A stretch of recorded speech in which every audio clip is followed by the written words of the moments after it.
I can get you. Like, so there's 46. I thought we were skipping a step. We are. Yeah, no, I know. There was another, I was saying, someone here and someone here. And someone here. Yeah, I got the page. Yes. Don't look. I just leave it alone. That's classic. So, you're gonna know. All right, you got it. Hi, Paul.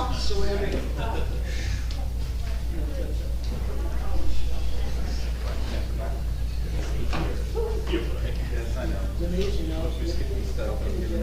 giving out the stuff, yes. Oh, yes. I did see it.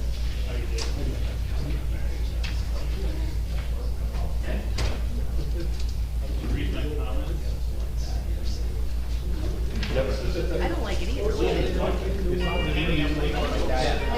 okay. It's not, I think. It's so cute. Is it a shot glass? It's just fun during COVID, right? They watch video. Thanks, Joe. Oh, you're welcome. Cheers. I hope you're impressed with drink. I am. Actually. Call this meeting to order. Stand for the pledge of allegiance. Allegiance to the flag of the United States of America and to the republic for which it stands, one nation, under God, indivisible, with liberty and justice for all. I wish to announce that the 48-hour notice is required under the Open Public Meetings Act was emailed to the Asbury Park Press, the Co-Star, and the New Coaster on December the 19th of 2024. That a copy has been placed on the bulletin board in the borough office and that a copy has been filed with the municipal clerk. As a courtesy to the public, this meeting may be attended via Zoom. If for any reason Zoom fails or is disconnected, the in-person meeting will continue without interruption, and action can and will be taken provided that there is an in-person quorum. Mr. Noble? Here. Ms. Greenblatt? Here. Mr. Nowicki? Here. Mr. Weber? Here. Mayor Gutozzi? Here. Good evening, ladies and gentlemen.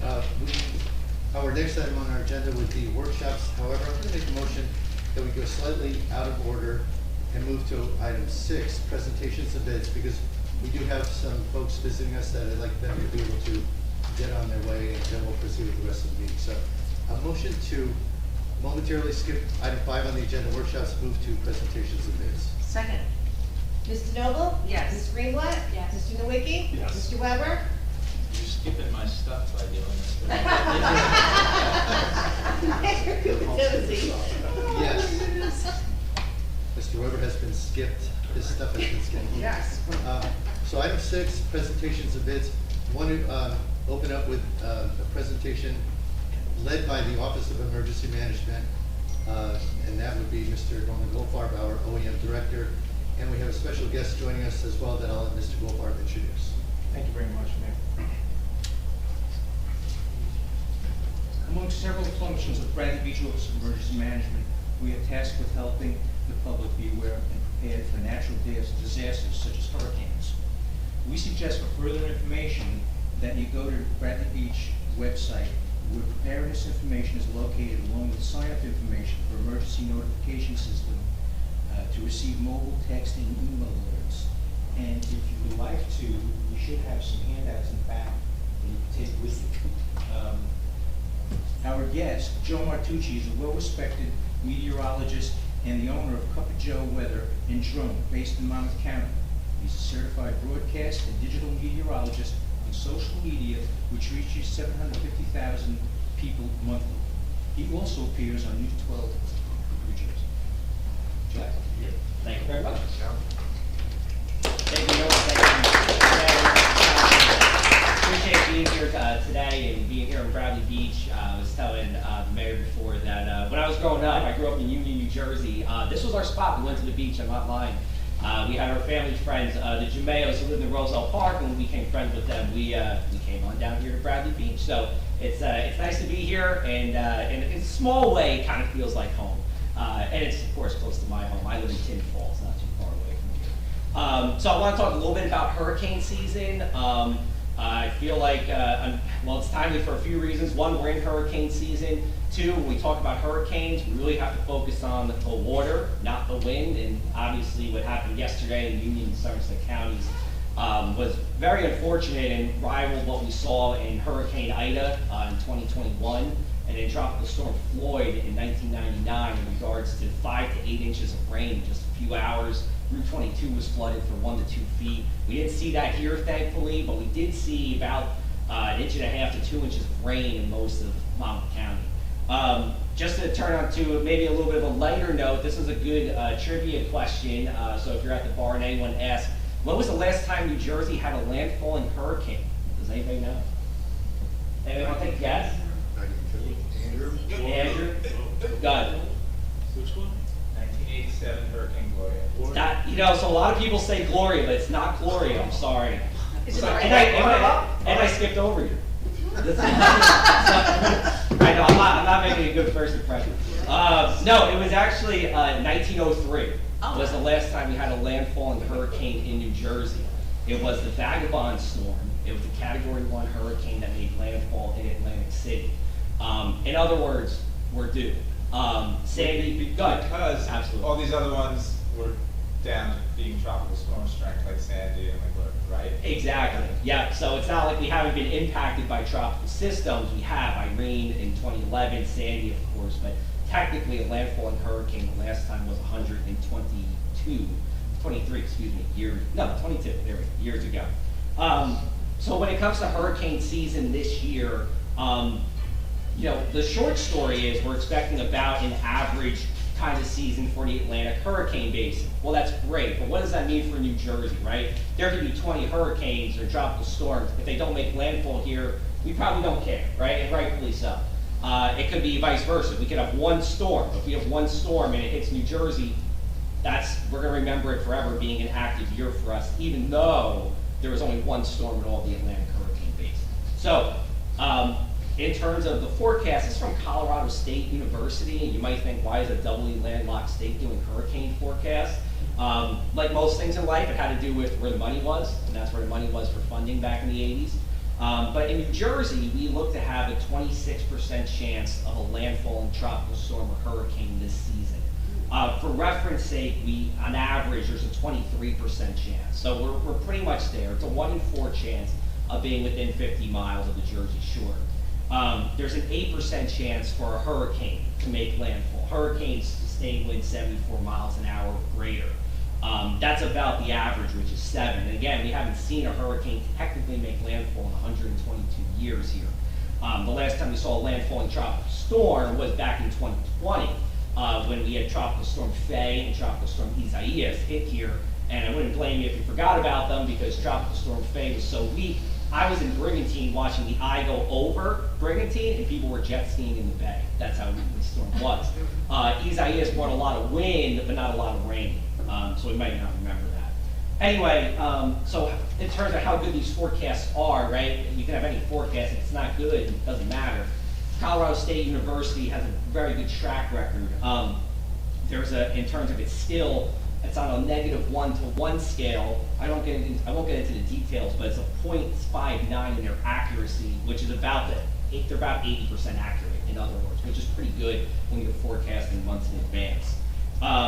Some factors for this year's hurricane season. If you guys have been in the ocean the past couple of days, you know it's warm. I was in the water on Sunday, it was great.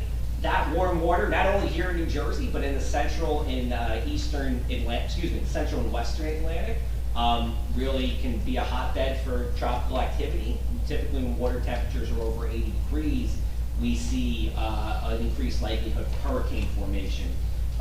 We're not in El Nino this year, we're not in La Nina. Typically when you're talking about hurricane season, you're looking at those factors. We're in a neutral state. If you want to be funny, you can call it La Nada. That's what some people call it. But that's what we're in for this year. And then we also look at something called analog years. What are years that have similar setups to this, this year so far? So Colorado State went back, years that were similar to 2025. I'll read them off quickly. There's 6 of them here. 1996, that was nothing. 1994, 1999, that's when we had Floyd. 2006, we had Hurricane Ernesto well offshore, but it brought strong winds here to Bradley Beach. 2008, nothing. 2011, which was Irene, and we know what happened then. And in 2017, so, hurricane season, again, about a 1 in 4 chance of being impacted by a storm fairly directly. That doesn't mean we don't get residual rain. We saw that in Ida in 2021, especially in the northeast corner of the state. But just to go back to the beginning with the 1903 hurricane, that was the last hurricane that came to shore in New Jersey. That had $263 million in damage in today's dollars. Well, what happened since then? Well, we had a hurricane in 1944 that didn't make landfall but was offshore. That brought $741 million in damage. Then we had the 1962 nor'easter, which if you're in some places of the Jersey Shore, especially in Cape May County, they would say it's worse than Sandy. $1.24 billion in damage, and Sandy was $38 billion. In other words, it doesn't take a landfalling tropical system to bring major impacts to New Jersey when it comes to storms. And I like to say we essentially have a 12-month hurricane season, because if it's not the hurricanes, it's the nor'easters that we can get during the year that can bring just as strong as winds. I know we don't really get a lot of tidal flooding, we don't have back bays here, but they do bring to the shore, some parts, a lot of the tidal flooding there. We always have to be aware. And, I'm very fortunate to know Norm and Dan and Bob here and everyone at Bradley Beach OEM who's, we haven't known each other for long, but I feel like we've known each other for long and appreciate their relationship. And it's always good to be here in Bradley Beach. So I'll just wrap up quickly about what I do with my business here. There's 3 lanes of what I do. Weather advertising, I help businesses advertise through weather media. Like Norm said, reach about 750,000 people a month in social media covering the shore counties. I'm the only place that covers the shore and the shore only. Monmouth County, as we know, kind of gets covered by New York City media, kind of doesn't. Philadelphia stations don't cover here, and a lot of newspapers. I used to work in newspapers, so I love newspapers, but they just don't have the weather coverage that some of the that I can provide. I'm also a commercial drone pilot, so I teach at Kane Ocean County College. Teach 2 drone classes there. Do drone footage all around the Jersey Shore. Done over 40 towns, and I help towns just like here in Bradley Beach. Stay coastal resilient and help towns reduce their flood insurance rate through the community rating system program, where Bradley Beach is a class 7. And I know it's from small areas that are in the flood zone, you guys see a 15% discount in flood insurance. The town of Avalon and Cape May County signed on with me last week to help them in that as well. So with that being said, I'm happy to take any questions about hurricane season or the rest of the summer. How humid it's going to be. I don't know how much snow we're going to get again next winter, but if you want me back in November, I can maybe tell you that one too. But I appreciate the time, and I'll take any questions you guys have. But thank you very much. Appreciate it. Does the council have any questions?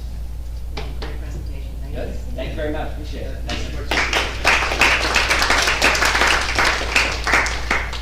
Another unusual gesture on the council's behalf, but if any of our audience members would like to ask Mr. Martucci a question, raise your hand and we'll let you direct a couple questions. Nothing out there? Anyone on Zoom? Okay, once again then, thank you, Mr. Martucci. Thank you. Appreciate it. Okay, let's continue with item 6. John, I'm going to ask you to kind of go in reverse order. If you wouldn't mind doing your presentation on the 5-minute beach cleanup. Sure thing. 5-minute beach cleanup. This is the part where I need a little help from Michelle. If she could put up that one slide. I gave the council one of these. If anybody's super curious, there's a couple of these, just a few, but on paper up in the front if you want to grab it. Most of you know I do environmental work, and while I wouldn't say it's completely original to, like it hasn't been done anywhere else, the town that did this first in these parts is Seagirt, and we have Councilman Brian Perry here from Seagirt, and his 2 daughters, and they've done this in Seagirt, and they can tell us like how long ago and how's it going, and just tell us about the 5-minute beach cleanup, and introduce yourself when you stand up. So go ahead. Oh yeah, come on up. Tag team it. Oh, great. Well, thank you to everyone for having us. My name is Hope, and I'm Charlotte. So yeah, we're from Seagirt. Like you mentioned before, our dad is Brian Perry. He's on council in Seagirt, and we're super excited that the 5-minute beach cleanup has reached Bradley. That's the goal, for it to continue spreading all across the shore. We got the idea for it when we were on vacation in Costa Rica, and we remember seeing it and just thinking that it was a really cool project we wanted to start in our town. So we were just hoping that by making the beach cleanup on our beaches, people would see it and be more encouraged to clean up the beaches and having to get the supplies themselves and like making the time themselves to do it. But they were just sitting along the boardwalk, they would see it and just spend at least like 5 minutes of their time cleaning the beach. All right, now, wait, where in Costa Rica now? I have to know. It was Nosara. And no, it's fine. Fantastic. Okay. So that is fantastic. Oh yeah. So when did you start this in Seagirt, and how's it been going in your opinion? We started it in the summer of 2023, and then so last year was the first like full year of it being out. We think it's gone really well. When we go to like collect every few months the bags from the stands, we see that sometimes some things are missing, but like for a majority, like the bags are being filled with trash or empty because they've been brought to the trash cans that are out of all the beaches in Seagirt. Right. That is awesome. So I'm going to have some other people come up and do some color commentary, but thank you both. Thank you, Charlotte. I really appreciate you sharing this idea with us. I have heard about this elsewhere, and they had baskets like the kind of basket you would get at the supermarket. And I said, this is New Jersey. I think people are going to steal the basket. So when I saw it with the bags, I was much more enthusiastic about it. And we had a resident here in town, Evie Corella. What do you got? There you are. Hi. Give you So Evie approached me and said, hey, I saw this thing in Seagirt, right? Yes, thank you for having me today. I'm happy to be here, and I was riding my bike last fall through Seagirt, and I saw the program, and as Mr. Weber said, I had also seen similar programs in other shore areas along the coast, and thinking that the baskets or the buckets wouldn't work either. And when I saw that, I thought this is a great idea. We know that there are many residents in Bradley Beach who would love to, have something like this, because I hear many times people, I should have brought a bag with me to clean up the beach, or, trying to bring a bag, remembering to bring a bag with them to clean up the beach while they're taking a walk along the beach. We know that when we have nor'easters, the beach can get pretty messy, especially in the off season when they're not cleaned up by our guys here that work in the town. So I thought this was a great idea. When I presented it I sent Mr. Weber an email. He checked with Seagirt and found this lovely family who's doing it in Seagirt, and off we go. So we're thrilled that we're at that point where we can maybe get this implemented around the beach. We're out there. So I'm going to tell everybody how it's actually going to work on TV.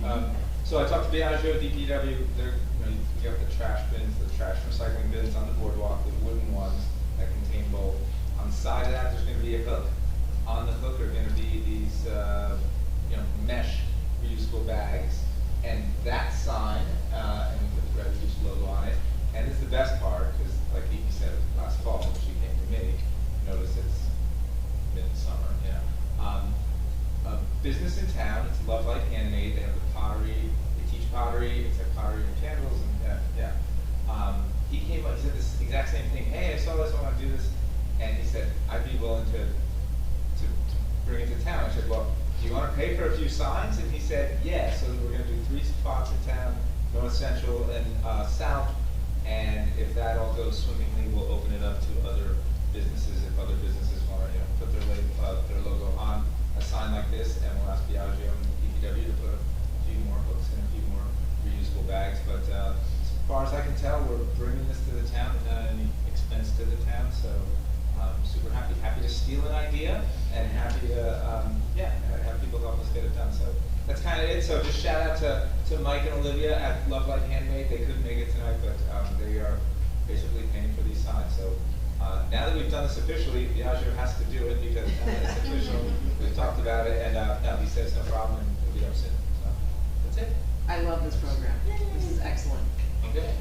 Take pictures of yourself cleaning the beach, promote it or something like that. So that's kind of it. Thank you so much to our guests. If you want to stay, we got some good stuff coming up. Skipping stuff especially, but no, there's some good stuff. But if you gotta go, you gotta go. But thanks very much. Thank you for having us. Thank you. Trying to keep it to 1.5 in front. Thank you very much. And let's see, I know We want to go back to, at any point in time. No, I was gonna say, Mr. Martucci, can you leave? Thank you very much. Thank you, Oh, sir. Thanks, for Joe. taking me out. Nice to meet you. Nice, enjoy. Thank you. So let us no longer skip this stuff. I'll make a motion that we move to item 5 on our agenda workshops. Second. Mr. Noble? Yes. Ms. Greenblatt? Yes. Mr. Nowicki? Yes. Mr. Weber? Yes. Mayor Guptezi? Yes. Back to you, John. Okay, it's like the John show today. Skip the stuff. This is, refers to a kind of brand of ordinance that's sweeping the nation. It refers to takeout. If you order takeout food, you probably just want your food. There's a 90% chance you're taking it back to your home or to your office, and you have all this stuff. What we mean by stuff is plastic utensils, napkins, chopsticks, every condiment in a little plastic package known to mankind. And I don't know all of you that well, but I know every single one of you has a drawer in your kitchen full of this stuff, right? Yes, you do. Okay, you're nodding your heads. Because we feel bad throwing it out, but we didn't really want it, we didn't really need it. Again, you know, it's shocking, but there's a bottle of ketchup in my fridge, there's actually utensils in my drawer, in my kitchen at home. So we don't tend to need all this stuff. I think businesses add it because they don't know, right? So skip the stuff ordinances are about making the default, when you order takeout, you get nothing. You can have all of that stuff. You can have any of it or all of it. You have to ask. So you were not taking it home and you needed utensils or you needed extra ketchup packets, but you ask for it, you can get it. So that's the concept on skip the stuff. The handout, which somehow didn't give myself one. Really quickly, I will talk about a case study, and then I will turn it over to a guest that we have, who is a local celebrity. I got this. I just stole it. And there's a couple up here if people want it. Different environmental group, but I work with, sometimes work with them. Clean Water Action, they have this skip the stuff ordinance in Red Bank. They did it in March of last year. After it had been on the books for 6 months in the fall, somebody from Clean Water Action went to the restaurants and asked about it, and they said, how's it going? And they basically tried to estimate how much less stuff these takeout businesses are giving out. And bottom line is they're giving out 94% less stuff. So that's, again, plastic utensils or napkins and condiment packages and all that stuff. I don't know what that translates to in dollars and cents, but if we gave away 94% less stuff, you're spending 94% less money on that, whatever it costs. So seems to be working really well in Red Bank, and some people may know Brian Thompson. I'm going to turn it over to him. He was an NBC reporter. He liked to report on environmental stuff. He's retired and he's turned into an environmental advocate. He's on the Environmental Commission in Monmouth Beach. So if we can turn it over to Brian for a second. You have the floor, Mr. Thompson. If you can unmute. Oh yeah, Michelle, if you can unmute so Brian can talk. That's how we do it. Says Bradley Beach is top. Yeah. We're not Still unmuted. muted. Does Michelle hear you? Hey, Michelle. Do I just yell really loud? What do I do? Hey, Michelle. He's on Yeah. the All right. Hello, everybody. How are you? Great. Hello. Thank you for giving me this opportunity to talk to you. I've been very active on the Environmental Commission in Monmouth Beach, actually for about almost 10 years now. And I got us to, and we're a conservative, by the way, Republican town. I have not checked on the politics in Bradley Beach, but I can tell you that Monmouth Beach votes Republican 99% of the time. And yet, our commissioners were very forward-thinking because we are a beach community, because they are very sensitive to what happens to our beach. In passing back in 2018, what was at the time the single strongest plastic ban in the nation, when we banned plastic bags, plastic straws, and styrofoam all in one ordinance, picking up on what many towns along the shore have done piecemeal. And so when it came to skip the stuff for my council and commissioners, it was a no-brainer. The Environmental Commission gave it its hearty endorsement, and within a couple of months it passed, and it's working. I went personally to all of the restaurants. Okay, we're small, so we don't have a lot of restaurants, maybe like Belmar does, but I went to all of the restaurants in Monmouth Beach and asked them, do you have any problem with this? No. One was already doing it. A deli was only giving it out if you asked. That was the old Andy K's, for those of you who may have ever been to Monmouth Beach. The Kitchen Witch, they were very enthusiastic about it, but they were also in the position where they had already initiated that, but they didn't really make sure that their employees followed it all the time. So it was a curious situation. But that being said, we have now seen this pass in some almost 24 municipalities in the past year and a half. Red Bank was the first one of the modern era. And as you will see in that study John just mentioned, yeah, it's saving money.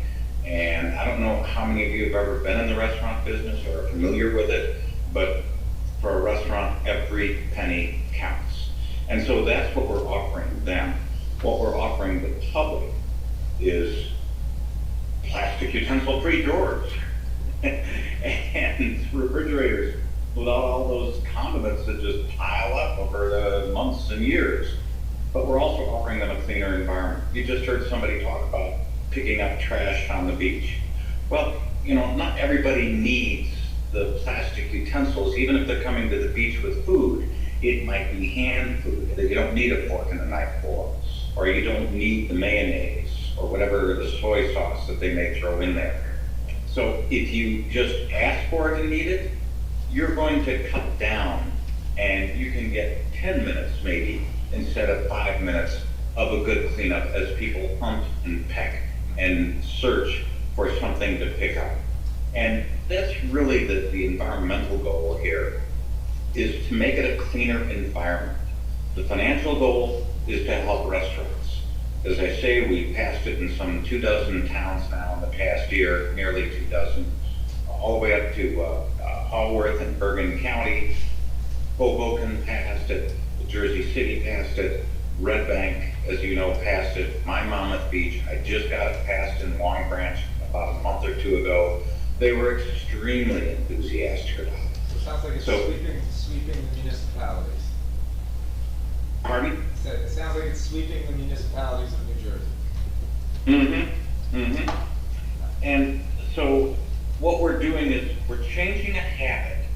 But, you know, a restaurant can simply put up at the cash register, they can put up, if you need pencils, ask. If you need condiments, ask. Or they can put it out. That's what a lot of the fast food restaurants are doing now, is they'll put the items out and you make a single selection because they know it saves money.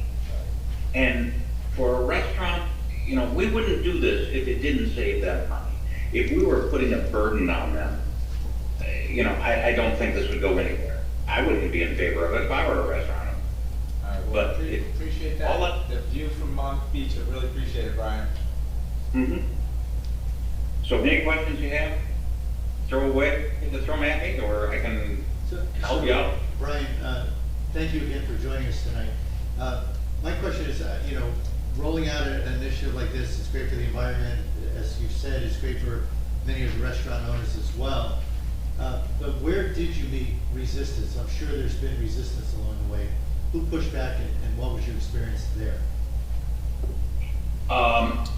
No resistance in Monmouth Beach. You will see in the study, the 94%, there were a couple of restaurants in Red Bank, as you'd expect, who did have problems with this, simply because it was a change in habit, even though it was going to save them money. But it was a small minority, a very small minority. There was a council member up north in Cranford, I believe it was, who just didn't feel it was the role of government to do anything, basically. And she voted against it. while the majority passed it. So you see little pockets like that.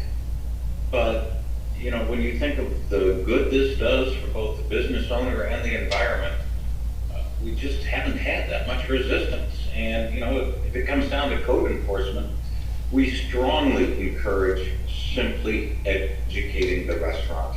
Make sure they're new hires, they'll get new hires at the cash register, we just automatically think they're supposed to put it in. We don't really encourage trying to find them. Just make a visit if needed, or the citizen can tell the restaurant. I've had to do that a couple times in towns like Long Branch. I say, hey, you know, you got an ordinance here. Just follow the ordinance. And they say, oh, didn't realize it. Thank you very much. That's it. All right, well, thank you. Other questions or comments? All right, thank you once again. I appreciate your input. Mr. Weber, back to you. Thank you, Brian. Thanks for taking time out of your evening. I know you're busy. So that's kind of it on skip the stuff. This is the workshop. We're not passing any laws or anything like that, but I guess it's your discretion, Mr. Mayor, if you want to hear from the public, or if you want to say. Let's have you continue, John, with the DPW sharing And shed. you can do it in the public portion. Yes. Okay, sounds good. You want to listen to this, Brian? This is a neat idea. Okay, I talked about this. Maybe I sort of threatened this. No, a few meetings ago, there was an idea. We're paying a ton for bulk to get rid of bulk trash. And you know, Diageo said it was about $20,000 in the tipping fees, and that's not even counting the guy's time and the driving out to the dump and all that. So we're trying to figure out ways to reduce that. And there was this idea of just, I said, boy, if somebody was throwing out a shed, like getting rid of a shed, I don't know, they're going to build a pool so they don't need a shed anymore or something like that.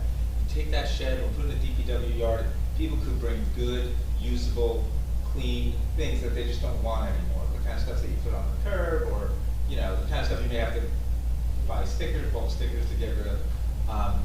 And Diageo loved the idea. The Environmental Commission got behind this idea as well. Diageo got so behind it that he just gathered up scrap wood and stuff that he had lying around, and they built a shed for almost no money. And there's this shed down at the DPW yard now where you can take your recycling and stuff. So I was like, all right, now we have a shed. We got to come up with some rules, because we definitely need there to be rules. We sent a few drafts of rules around. I'm just going to read them, and we'd love to hear from the public in the public portion. This is what we came up with, and this is, again, a lot of us put our heads together on this one, but these are the rules of it's called the sharing shed. If anybody has a better idea, like more catchy or more marketable or whatever, let us know. But the rules of the sharing shed are residents only. Only Bradley Beach residents can drop off items in the shed. Anyone from anywhere can take items from the shed. Only complete, usable items in good conditions can be dropped off at the shed. Nothing broken, nothing stained, nothing that needs assembling, nothing that needs work or, quote, needs cleaning, nothing with flammable or toxic materials, no food or beverage items of any kind. Please bring them to the food pantry. No health or beauty products or cosmetics. No clothing, please donate it. Plenty of places to donate that. No mattresses or pillows, period. Please use the bulk dumpster, and that is a lot of what we get in the bulk dumpster. Users take items at their own risk and assume all responsibility, and the shed is only open when the DPW yard is open. This very well may be a work in progress. We might start it and figure out a couple more rules that we need or something. But if we're good to go on this, I'm going to ask Matt to hand draw a temporary sign or something like that, or just come up with a temporary sign, and if we settle on these rules, we'll make a permanent sign, and the sharing shed will be open. One final idea, I hope to enlist members of the Environmental Commission, or anybody who wants to do it. I thought a great way to get stuff moving through it, in and out, passes. I'll go down to the shed in the morning, I'll take a picture of what's there, and post it. Hey, there's a couch, and there's a carpet, and there's a whatever, a stuffed chair. So come get it, and then hopefully it just goes through faster. When we went down to the shed and we were like in the process of thinking up the rules, somebody came in with a pickup truck that had multiple mattresses in it, but they had a couch, they had a rug, they had whatever. The mattresses went in the dumpster. This other stuff was perfectly usable. You guys just put it in the shed, and it's there for the taking. It's already working basically. And again, the goal is to cut down on the bulk waste disposal cost, and that's it. Questions So John, from the council. So I actually made that suggestion as well. I'm glad to hear the environmental commission work on it. Thank you. Yes, no, it's great. It's great, this, you know, they have this kind of thing in other dumps. Anyone from anywhere can take items from the shed. Actually, don't you need to be a resident to go into the shed, into the DPW site?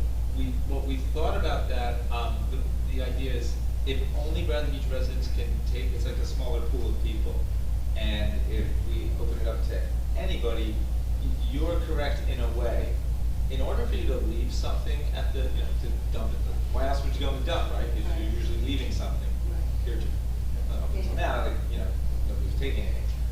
You did need to be a resident, but I think with this, the only thing you're doing is taking something from the shed. And that's one of the things we'll see how that works. We think it's doable, but that's why only people from Bradley Beach can leave, because that would be on our dime to throw it out. So we don't want people coming from other towns and getting rid of their stuff, do that. Right. And if stuff is sitting in the shed for a couple of weeks, whatever, and it doesn't go, we'll throw it in the bulk dumpster. We're not that proud, but we think it's gonna save a lot of money. It's great. Is it a sizable shed? You're talking about furniture going in it. Yeah, if it's a couch or whatever, I wish I had the dimensions. I wanna say it's about maybe, it could be a very small bedroom or a very large walk-in closet. How about like 7 by about 11 or 12 feet? So depending on your, you know, where, when I was young, that was been a big bedroom and now it's been a big walk-in closet. I'm putting together my list of what I'm gonna put in that shed. All right, Yes, awesome. that's great. And if we're successful, John, we may build a 3-story building. Yeah. Found wood. Any other questions or comments for Councilman Weber? That's great, reuse, recycle, I love it. Yeah. Okay, Mr. Weber, thank you very much for leading us for the past half an hour or I so. know, sorry. Residents, you will be able to ask Mr. Weber questions in 1 minute. We're gonna just get through item 7 on our agenda. Are you gonna do the proclamation, the national night out? Yes, oh yes, where is the program? These are the presentations. Presentation. I don't have that. Okay, I can pull it up. Did anyone give you that? I can pull it up. Apparently not, or maybe I'll Sorry. just miss it there. Yes, here. Where is it? Code on it. You have another version. I have it. Here. Oh, Oh, okay, wait, it I'm should gonna be, go with no, this. wait, it wasn't there, it was on the That's side okay. of your, I'd like us to continue, item 6 on our agenda, reading a proclamation for a National Night Out in 2025. Do I have that proclamation? Yes, I Oh, do. you have it, okay, great. I have the proclamation, was on the agenda. Okay. I will read this. National Night Out Proclamation. Whereas the National Association of Town Watch, NATW, is sponsoring a unique nationwide crime prevention program on August 5th, 2025, entitled National Night Out, and whereas the annual National Night Out provides a unique opportunity for the borough of Bradley Beach to join forces with thousands of other communities across the country in promoting cooperative police community crime prevention efforts. And whereas it is essential that all citizens of the borough of Bradley Beach be aware of the importance of crime prevention programs and the impact that their participation can have on reducing crime in the borough. And whereas police community partnerships, neighborhood safety, awareness, and cooperation are important themes of the National Night Out program. And whereas a celebration is planned for neighborhood watch groups in the borough of Bradley Beach from 6 p.m. to 8 p.m. on August 5th, 2025 at the beachfront on Ocean Avenue. I'll repeat that, 6 to 8 p.m., August 5th, 2025 at the beachfront. Now therefore be it resolved by the governing body of the Borough of Bradley Beach to proclaim August 5th, 2025 as National Night Out 2025. And this is something that most of you are aware of. We, the Borough of Bradley Beach, sponsor every year, really our police department sponsors. It's a fun night out for all. Typically hamburgers and hot dogs are cooked. I presume it'll be something similar once again. It's just a great opportunity to mingle among residents, mingle with our police force. And one little challenge the folks up here face is we have a council meeting on that same evening, so we're gonna look further at that. But please make sure, if it's at all possible, try to attend, stop by at some point. It's always a great time for all. Any comments or questions about National Night Out? I was gonna volunteer to flip the burgers. That's right. council break for like an hour, run down to the Right. burger, and then come I know, back. that's right. We'll call it executive session. Right? So more to come on that, but whether the council can join or not, I encourage all residents to join it. Maybe bring a phone to listen into the council meeting. Okay, I don't know if my agenda, Erica, is there any other additions to the agenda? No, that's it? Okay. I just want to make sure I lead us in the right That was direction. last minute one on Friday by me, I admit it. Okay. Public comments in a question, but I'd like to move to item 7 on the agenda, approval of minutes. I'd like to make a motion, July 1, 2025 council business meeting minutes be approved. Second, Mr. Noble? yes. Ms. Greenblatt? Yes. Mr. Nowicki? Yes. Mr. Weber? Yes. Mayor Gubitezi? Yes. I'd like to make a motion to approve July 1, 2025 executive session meeting minutes. Second. Mr. Noble? I was not at that meeting, so I will abstain. Ms. Greenblatt? Yes. Mr. Nowicki? Yes. Mr. Weber? Yes. Mayor Gubitezi? Yes. Okay, now we will open it, it's item 8, we'll open it up to public comments and questions. Feel free to ask questions about any of Mr. Weber's presentations and workshops, or anything else on the agenda. Yes, please. Hi, I'm. Nice try. This is my first one. You say your name and your address. I'm Heidi Sirota, 502 Monmouth Avenue. I lived in a town where we had one of these sharing sheds, and it was great. One of the things, and I don't think I heard you mention it, was paint, used paint. So it's something you might, if you did mention, I'm sorry. No, you are 100% right. Yeah. I did not mention, we said no flammable or toxic materials, and maybe we'll just put a little, Well, Semicolon, I no think paint. if I recall, the one that we had in our town did accept used paints as long as it was in, good condition and sealed and whatnot.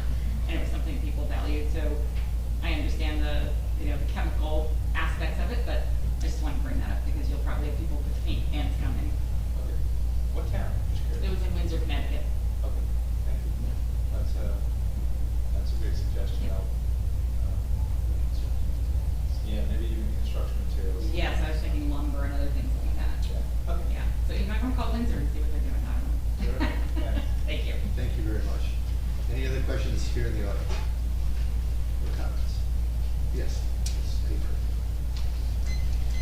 Laura Neighbor, 4.5 Brittany Avenue. I came to ask some questions and express some concern about the ordinance to change Article 6 in the Department of Public Safety Division of Police.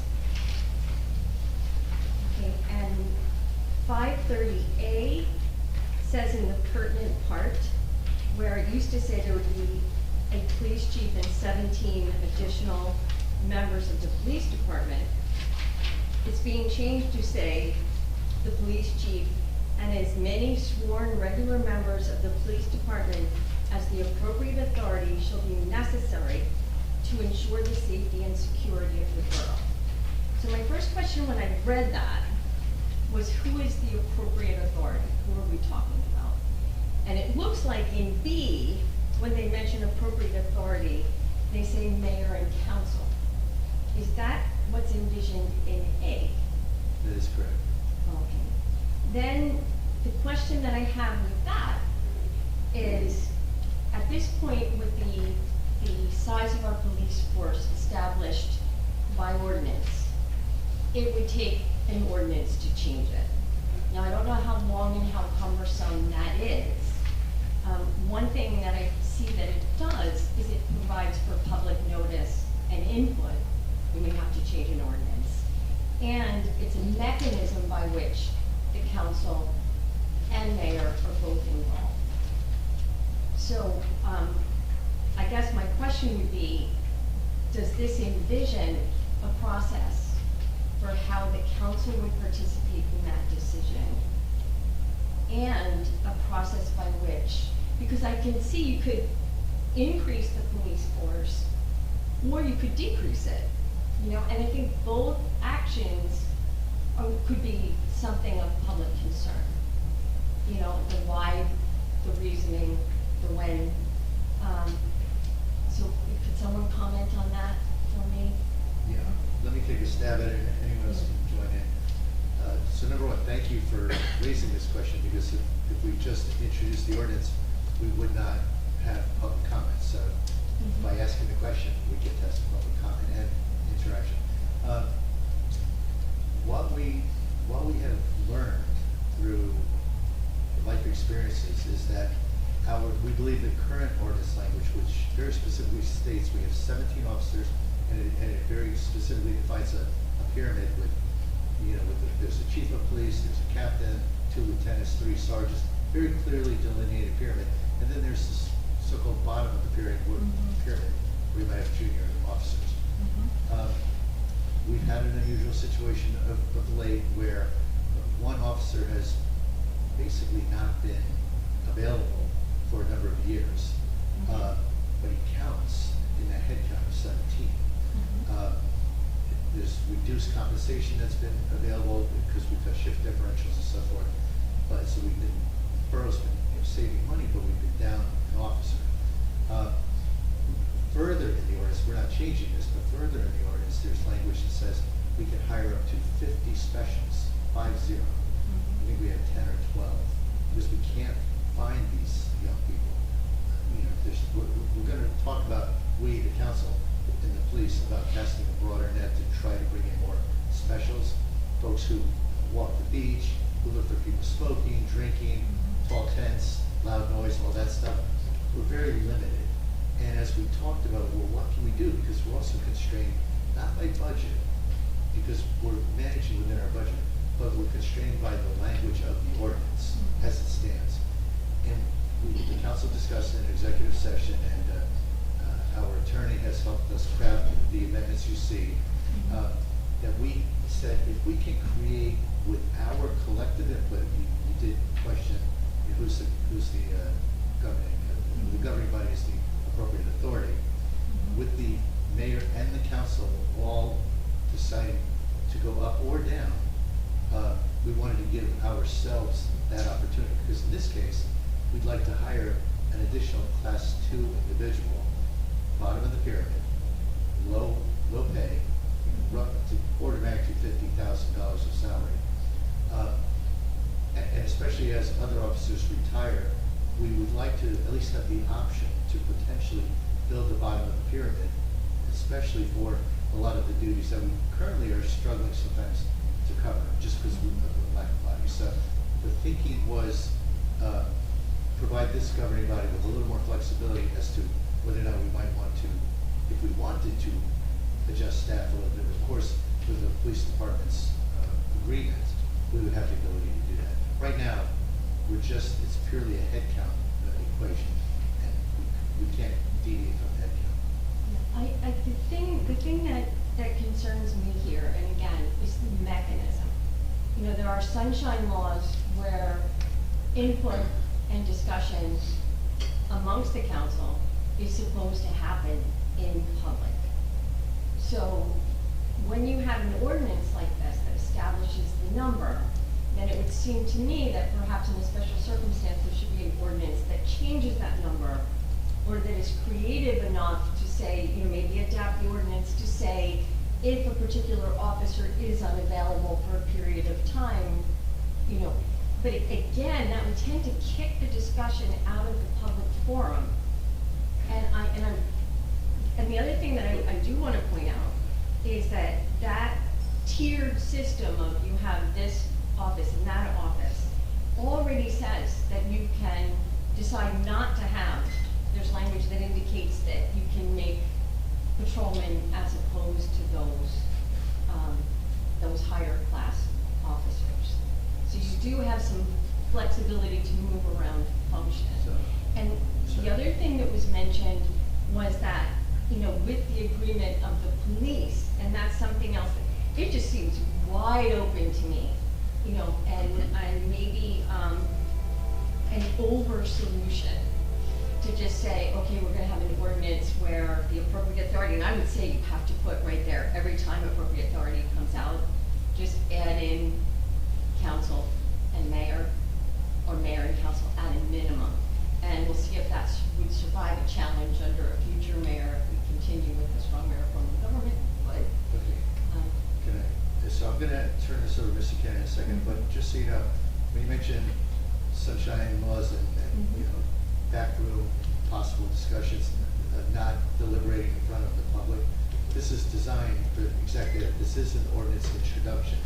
It's clearly defining, any decisions we make as a council have to be in public. So some of your concerns might not be completely founded, but rather than me going on, I'd like to turn it over to Mr. Cannon, because we've spent a lot of time, I have personally, with Mr. Cannon, just to make sure we got this language, quote unquote, right, so we could have the ability to better serve the public, still manage our budgets, and not be constrained by language that's, you know, I don't know how.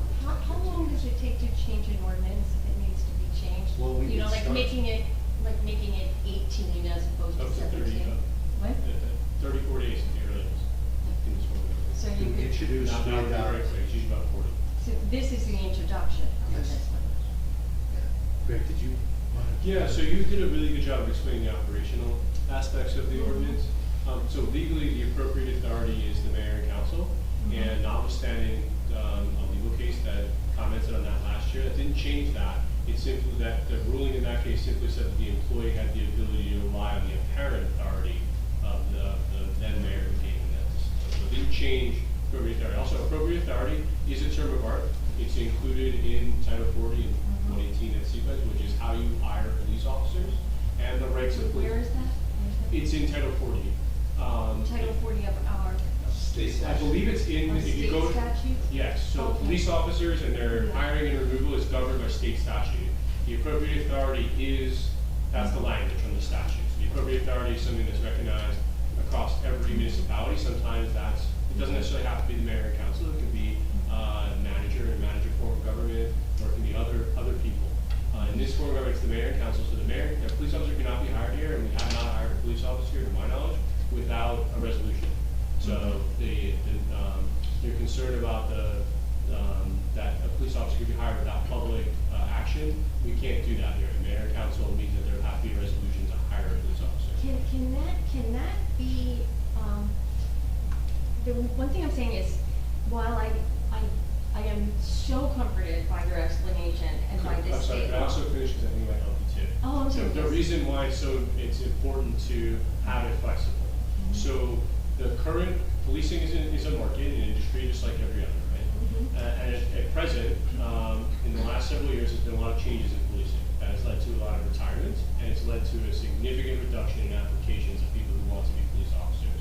And so there used to be a line of special police officers here in town who would be in that, maybe special police officer for years, waiting for a spot to open up, right? So that's one thing that's changed in terms of just in general in the market. The other thing that's changed is that an agency doesn't necessarily have to sign off on a transfer anymore, meaning that the police officers are free agents, so to speak. That was a law that was passed 3 or 4 years ago, that allows, before you could not go to the academy and be sponsored by an agency, stay with them until they released you.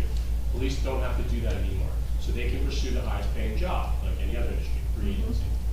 What that means for a small town of 5,000 people is that your younger and mid-level, in particular special police officers, especially your special police officers, any that you have left, are being hired away faster than we would be able to hire them or offer them a job to go to the academy when these things come up. And so this is to provide the chief of police flexibility. So there's multiple controls on it as well, right? Because you can't just hire as many police officers as you want because you have a budget. So this allows the police chief to determine, okay, I'm going to have this higher paying officer maybe retiring in September, and these 2 officers are available now, but if I don't offer them a job now, they're going to go to the bigger towns or other towns, right? So the police chief is having great difficulty in reacting fast enough to hire people to replace people who might be out on leave or the special circumstance that was mentioned earlier, and you no longer have that pool of special officers, all these people that were waiting eagerly to be police officers doesn't exist anymore. Your ordinance says 50, and you're down to 10 or 12. So the pipeline of bringing new officers in and the opportunity to hire officers and send them to the academy and sponsor them, which costs the borough money on the front end, and to be sure that they're going to work here. If we had to wait 40 days to change the ordinance, if we wanted to, maybe the police chief wants to have 19 officers this year, and it'll drop back down to 17 based on a retirement, he can fit that in the budget. You follow me? Yes. So that's the reason, that's the market reason for this. You need to be fleet on your feet. Yeah, the police chief missed out on 2 recruits recently. Obviously, we can't get into details of that, but missed out on 2 recruits recently because the special circumstance holding the spot and the spots weren't available according to the ordinance. So that's the market-based reason, and then as the mayor explained to you, the operational aspects of how the council wants to operate the appropriate authority, that's what's leading to this. It's not, and no officer can be hired. Your point to the police ranks could decrease by attrition, without the public knowing is likely founded, right? Because you wouldn't know they're not being hired, and we don't necessarily announce retirements or people out on, we definitely don't announce people out on leave for various reasons. So your concern in that regard, I think, is founded. But that, I suspect the police union will let you know if you're standing in the back of the room if that happens. Could we, I'm just asking if you could if there can be a second look taken at some of the language, because then you might change it to at least 17. And then if you really see that our town doesn't need that many police, then you can take 34 days and change the ordinance. So at least we're not looking at a drop that the public's not aware of. And I think I heard the answer to my other concern, which was, what is the mechanism by which the council participates and the public becomes aware? And is that a resolution that's public? It'd be a public vote to hire a police officer here. Yeah. And we've been doing that for years here. Fantastic. It was the discipline part we got a little squirrely with last. I just would, even though, the language is a term of art when it says the appropriate authority, and once you tell me, well, that's Title 40 with the state, then I feel very comforted. If we could just clarify it each time it comes up. It's in some of these provisions, it will say mayor and council in parentheses afterwards. And it just, when a layperson wants to see what our ordinances are, I think it really helps. There was one other concern, and I'm way over time. Laura, you really are way over time.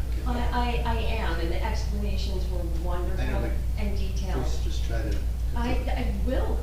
I absolutely will. I'm confused by the language in 4.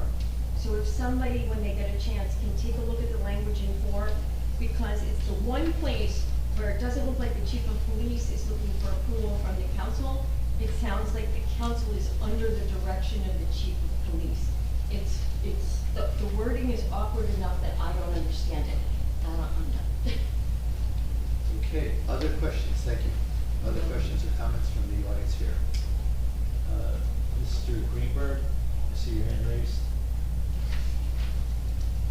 Hey guys, how's it going? Don Greenberg, 302 Park Place Avenue, Bradley Beach. I had a question on the Skip the Stuff bill for John. Hey John, as we know, the Skip the Straw bill has been a miserable failure in the state because there was no educational component. Are we planning on doing an educational component with the restaurants?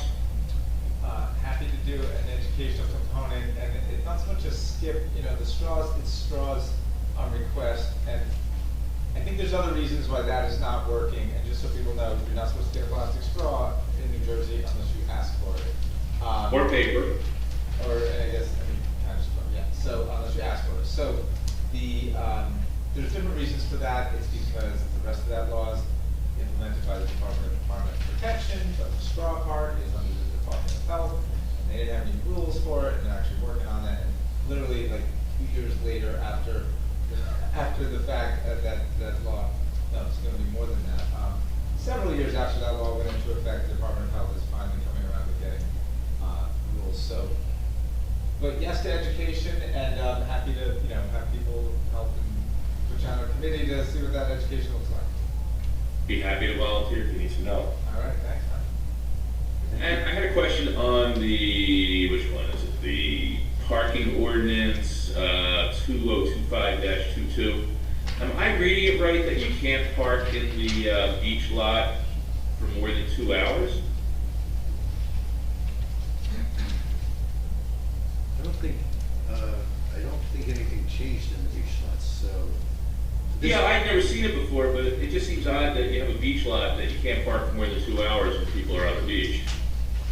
So, Don, just to quickly answer your question, we're not changing that, so you may be right, but but we haven't spent any time looking at it. This is only focused on changes to the lot just north of Borough Hall. So we're not changing it, we can revisit that, but I don't know the answer to you. Okay. Fair enough. I mean, I have to read through it. Okay, and then, yeah, because like the 2-hour thing just seems a little tight, especially for a lot on the beach. Yeah, I'm not sure. We're talking about a lot on Cliff Ave and Ocean. I'm not sure there's a limit, but again. Where are you seeing that in this, do you have it in front of you? Because I'm like, where do you see that it says 2 hours? Hold on a second, unless I was reading wrong, hold on, they just took it down, give me 1 second here. There is a lot, it's the Cliff Avenue. It doesn't say 2 hour limit. That's not parking lot.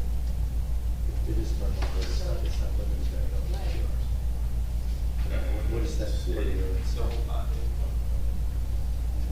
Yeah, so again, I'm not familiar with it. Yeah, it says in reference, it's under A, in reference to the municipal parking lot on the east side of Ocean Avenue from Cliff to the northerly boundary.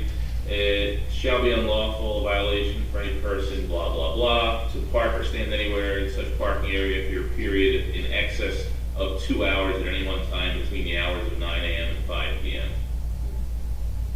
That is odd, and people who are parking there with Park Mobile are paying by the hour for all day, so we're not enforcing that. I was not aware of that, and we can certainly revisit that. Unless you're limited to only 2 hours on parking mobile. No, you're not. Can we change that now? well, I guess not now, but we definitely. so Don, you're only supposed to read the underlined parts. Hey, Hey, I read everything, baby. And the other question, in number 1, it says you can't park in a stall for any longer than 2 hours. Is that just, when you say stall, does that mean just an outlined parking spot on the street? I think a stall is a space. Again, Don, are you looking at things we're changing, or are you just looking at? No, I was just looking at the first paragraph on the ordinance. It just seemed odd that it was only 2 hours in any parking stall. So like you can have some, like Newark, you have a stall in front of your house and you can't park there for more than 2 hours. No, that's not. Yeah, that's, but Captain Brown, can you speak to the 2 hour stall limit, please? I know that it applies to Main Street, for example. That's, yeah, I don't know if that's where that is or how that's, in there. We don't enforce, time limits on Ocean Avenue or the North End lot. We enforce the paid parking. And then on the west side, it's not enforced at all. Right. Main Street is always open 2 hours, and we do our best to address that. Yeah. I don't know how that, Well, it says maybe this that was was- kind of changed or something that was overlooked at some point, so. So basically it's in there, but it's not enforced. Okay. But in Part B numbers, like Right. 2, 3, and 4, where I see the word stall, there's no time limits on any of those. Well, if you look under violations, A, number 1, it's the first paragraph under rules and regulations.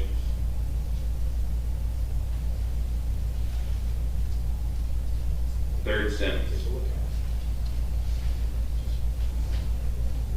See, it should, this, No. 205, 2025-22, 9-3.6A1. I don't see where you're getting from, sorry.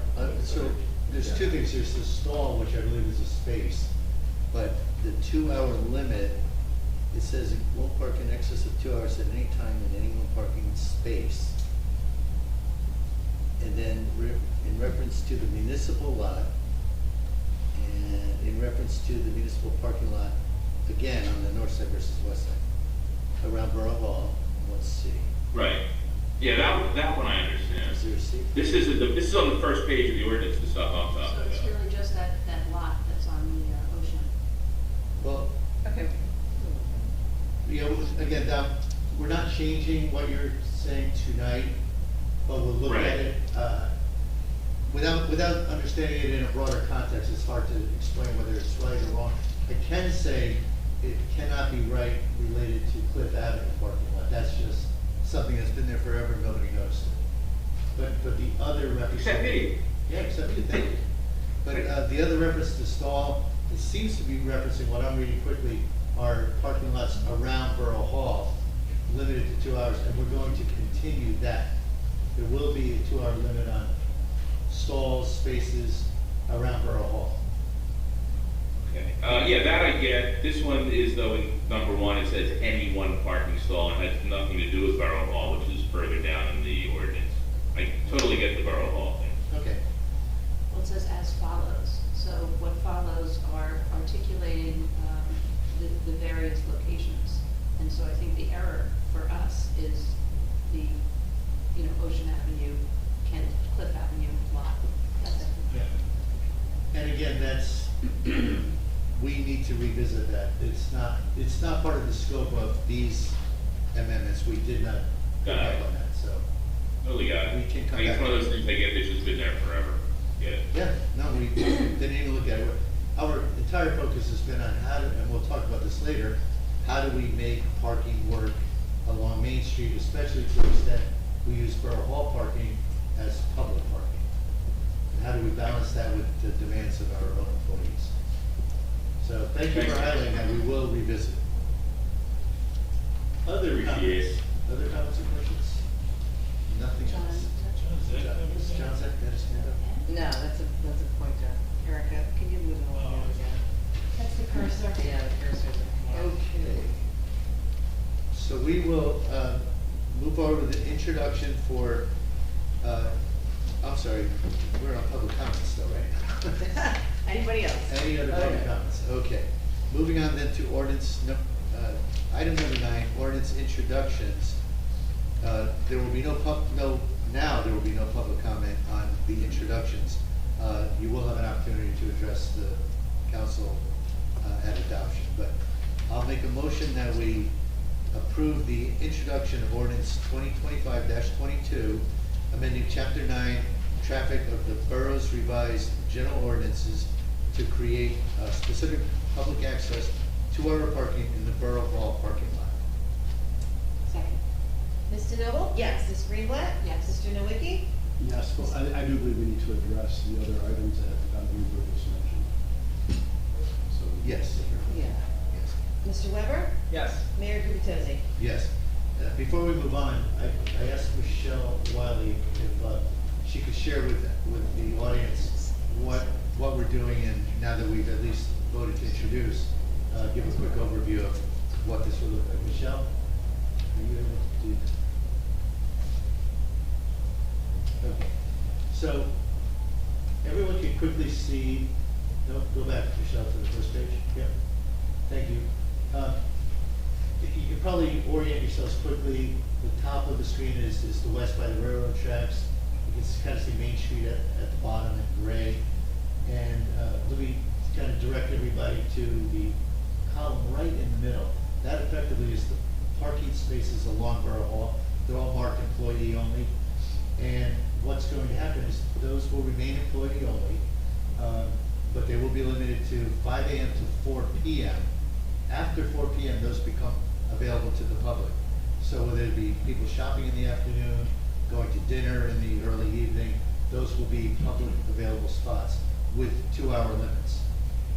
What's really kind of critical is the green and the white that follows, because initially, a number of months ago, this council introduced an ordinance that was basically going to take all the spaces in the middle and use them for employee parking and visitor parking and other borough-related activity. And there was an uproar from a number of our businesses, from many of our residents saying, wait, you can't take away all the public parking, guys. We need this for Main Street. So we have tabled that introduction, that ordinance that was introduced for a couple of months now as we worked on this Plan B. And with the cooperation of our police department and our volunteer fire department, what we've come up with is we are adding, as you can see at the top of those 2 columns to the right, we are adding 3 additional employee parking spaces in each row. So we're adding 6 employee parking spaces there, subject to the same limit. The employees are there from 5 a.m. to 4 p.m. After that, they also become public, subject to 2 hours. But our police department said we're okay relinquishing the 15-minute parking that was on the street. So if you see that horizontal row at the bottom left of the screen, that frees up 6 to 7, I'm illustrating 6 here, but 6 to 7 parking spaces that were limited to 15 minutes. So effectively, and now those will become subject to 2-hour limits. Once again, people can shop, they can go to restaurants. So we're replacing the 6 spots we needed to accommodate employees with 6 spaces on the street. That is still subject to state DOT. Our Chief Arnold is talking to the state. They said, we're gonna have a resolution later requesting the DOT to change. We're getting the clear go-ahead that we'll be able to do that. So I think the very good news for Bradley Beach is that we'll still have the same total spaces available during the day for public parking. In the evening, we will have all of these spaces, the original 28 that are in the middle of the diagram, plus 6 to 7 more on the street. So we'll have 35 or so public available spaces for restaurant dining in particular, or late afternoon, early evening shopping. So, and again, my thanks to our police department and to our fire department, who have also made some spaces available to the borough on the fire department premises. So that is a summary of what we intended to approve. Mr. Greenberg highlighted some other flaws in the ordinance, but the focus of the changes are depicted here. And Michelle, if you could advance the screen a page. Michelle?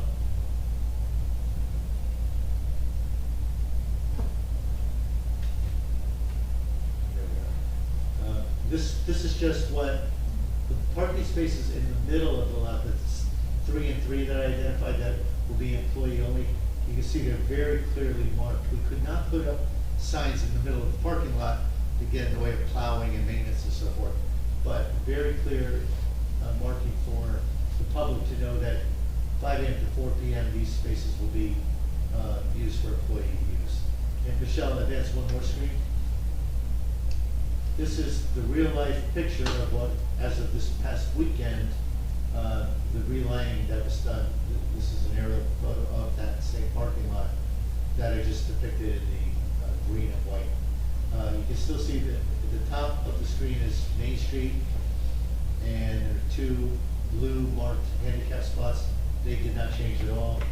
But as you can see, the 3 at the ends of the 2 middle rows there are the ones marked employee only. So I just want everybody to have a sense for what the council is approving tonight with 2025-22. Thank you, Michelle. I think we can go back to the regular screen. And I'll move forward to introduction of ordinance. I'll make a motion that we introduce ordinance 2025-23, which is a bond ordinance providing for sewer improvements along Ocean Park Avenue, which is appropriating just under $1 million, $975,000. This will include so-called soft costs, which are largely tied to design and permitting, as well as hard costs for construction. And the reason this is happening quickly along Ocean Park is because we've got a borderline emergency, and we have for a month or 2, where we're having significant sewer issues on this 3-block stretch of Ocean Park. So this is our effort to quickly move to remedy the problems with the sewer on Ocean Park. There's no, okay. Yeah. How long has this issue been going on? At least a few months. Matt, do you know more specifically? Yeah, it's gotten worse and worse over the last few months. So historically, there hasn't been a problem with this over the past few years? I just got here in January. You're not, okay. But I would tell you that the Department of Public Works has to get out there at least once, sometimes twice a week, just to vacuum out sand, dirt, to keep the line flowing, otherwise it starts backing up into people's basements. Yeah, and Shauna, because you and Councilman Nowicki are doing so much work on sewer infrastructure projects in general, but this had to be accelerated because this was emergent conditions. So I'll make a motion that we approve the introduction of 2025-23. Second. Mr. Noble? Yes. Ms. Greenblatt? Yes. Mr. Nowicki? Yes. Mr. Weber? Yes. Mayor Gubatosi? Yes. Okay, also for introduction, is ordinance 2025-24, large vehicle trailer storage. What is basically happening here is we're trying to gradually improve various issues related to parking within the borough. In this particular instance, we're trying to constrain the parking of very large, oversized vehicles to outside of the front yard, what's it called, the front yard? Envelope. Envelope, thank you. So that if you do have a large trailer, a tractor trailer, that kind of a thing, you've got to park it on the side or the back of the house. As of this moment in time, you could conceivably park in the driveway, in the front of your house, right near your driveway. And we're trying to be a little more respectful of neighbors and others who would be concerned with the optics of very large, these are oversized and described in the ordinance, vehicles, trailers, storage type vehicles. So that's what's happening with this particular ordinance. Any questions on the council? I think this is a good thing. Nobody wants to sell my truck out in front of the house, so hold it on. Right, and this is about air and light too. You know, if you're sitting on your porch, you don't want something blocking your air and light. It's also updating, you know, they call it a camp car. And literally, a camp car is a train car. It's housing for employees of a railroad. So I don't think we have any camp cars parked in driveways. So now it's a little more clear definition. I used some of the verbiage too from Spring Lake and Avon. I talked to other council people. So this is just updating a few things, cleaning house in this ordinance. So I have a couple of questions. It's my understanding that the genesis of some of these changes were related to a chronic issue that we have in town with property. Is that where this was trying to address? This might have helped us move this along and open our eyes a little bit to it, but yeah, this is very common with other towns too, like I said. So we're just using some of their verbiage just to update some of our ordinances. I mean, even previously, you can see some of our ordinance, you know, they just need work. And they're kind of fluid and changing, and so we're just trying to update things and keep in with the time. Some of these haven't been changed since 1974, so. No, I'm all for Yeah. it. I'm just wondering if some of the genesis of this was in response to an issue that's ongoing currently in the borough with the propensity of construction vehicles at a property. And if that's the case, I don't think this has enough teeth to really address that problem. I don't know if that's related or not, but, you know, Council President DeNoble and I have both been advised of an issue that's been going on for over a year now. And there seem to be some loopholes in trying to address the problem with a bunch of neighbors that have been really very respectful in trying to sort of work around a problem. And I don't think this will resolve that. Might be a first step of something, but this is in the right direction. It's definitely in a good direction overall in the borough. Yes.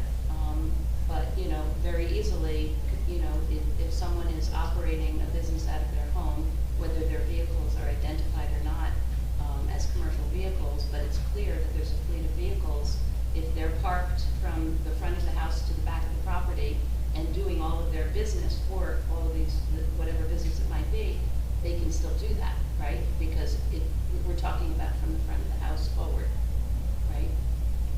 Greg, do you want to comment on this one? I mean, commercial businesses are governed by also separate parts of the ordinance. This really relates to large vehicles, boats, everything. I'm not entirely familiar with the situation that you're talking about, but this would prevent it from basically parking large vehicles in the front yard envelope. I'm not sure if that completely addresses the situation you guys are talking about. Maybe we can talk about that after. I obviously don't want to get into the address. No. But right now, there's really nothing preventing you parking really anything in the front yard unless it's expressed for commercial purpose. You're using it like a yard. Pretty much, you have to really be using it for a business purpose to trigger the other regulation. So if someone has a business and has a number of vehicles that are related to that business, if the vehicles are not listed as commercial vehicles, if they don't have identification that says what the business is, and they're parking, filling up their driveway, parking on the street in front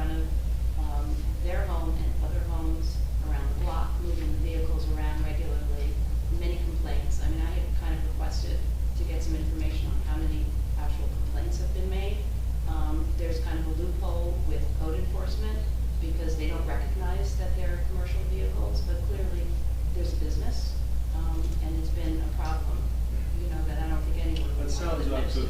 this is, I mean, that sounds like a deeper zoning analysis.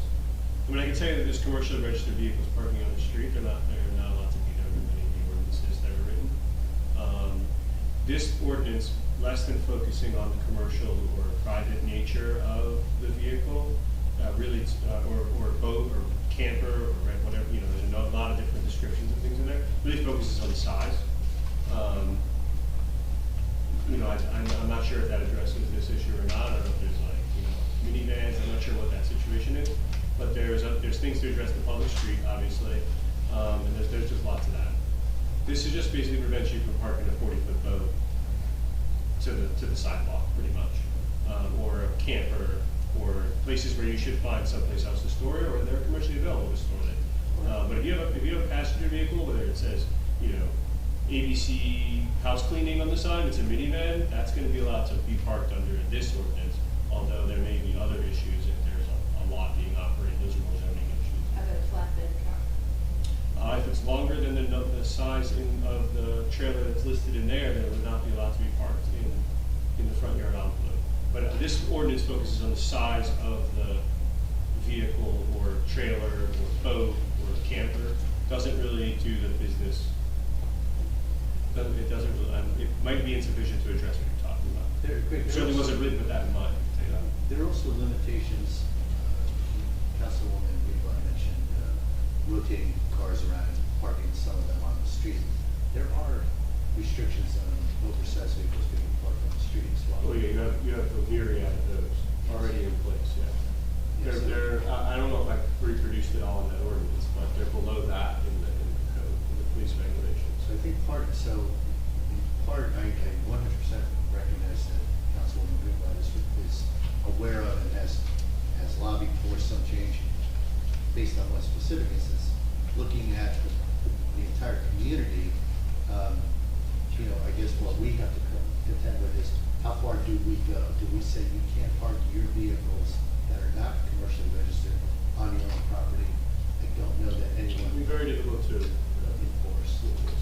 I think on the other hand, being consistent with our policy that already exists with dumpsters cannot appear in the front yard envelope as well. This is at least the first step in, you know, managing the appearance of the neighborhood for all involved. So like if you have an F-150 and you're operating a business that's got your name on the side, you can park that in your driveway under this ordinance. I didn't think that was the intent. Because you've got 10,000, whatever the poundage limit is. Yeah. It's significant. It's significant. It's a truck. It's a truck. You know, and I don't mean you know, it's a commercial truck. There's very little you could use it for otherwise. Or a camper. The vehicle, you know, this wasn't intended. You're just operating a contracting business with an F-150. You could park in your driveway with decals on it, and you know, I didn't want to open up that can of worms. So this will move all the big boats out of people's front yards. So the question is just how far does this council want to go with restricting and are we, you know, would we as a group consider going to a point where our attorney advises might not be enforceable? That you can't necessarily say, it's your property, you can't park any of your vehicles on it, even if they're not commercially registered. So this was presented by Mr. Cannon after discussion with at least me. I don't know, Greg, if you talk to anyone else, but I thought this was a good first step in at least managing the front yard envelope. Yeah, let's see if this gives our zoning or code officers, I guess, the tools they need to do what they have to do. In the situations it will, but let's see. Okay. Fair enough. I also will note that when I was researching this, doing this, in terms of a lot of towns, many beach towns that are farther south of here or closer, you know, or like Barrier Islands, you're just not allowed to have this at all on the property. You're not allowed to have a boat, backyard, front yard, whatever. There's, you know, other significant fire concerns and things like that. This is somewhere, but almost everyone has one where you can't have it in your driveway. Okay? If you have more than a 17-foot or 23-foot boat, which basically is a level of boat that you can't have it in the front yard. and they'll let you put it in the backyard and side yard. But, you know, this is not, this is a very common ordinance in beach towns, period, in the front yard. The other ones are a little mixed as to whether you get out of the property or not. Some have banned it entirely. Boats, particularly. And Greg, let me put you on the spot, but for the research you've done, and you've shared a lot with me, so I asked this not only for my own edification, but in case, you know, anybody else is interested. What's your perspective, knowing what you know about other towns and the research you've done? We're trying to improve, we're trying to be better. Is there still room for further improvement, or are we getting to a point of where it might get to be a legal conflict? I think this is perfectly reasonable. This allows you to keep, you know, if you have a jet ski or a small skiff or something that you might take out very often, right? Or it's more akin to trailering, right? Like let's say a slip or a jet ski, right?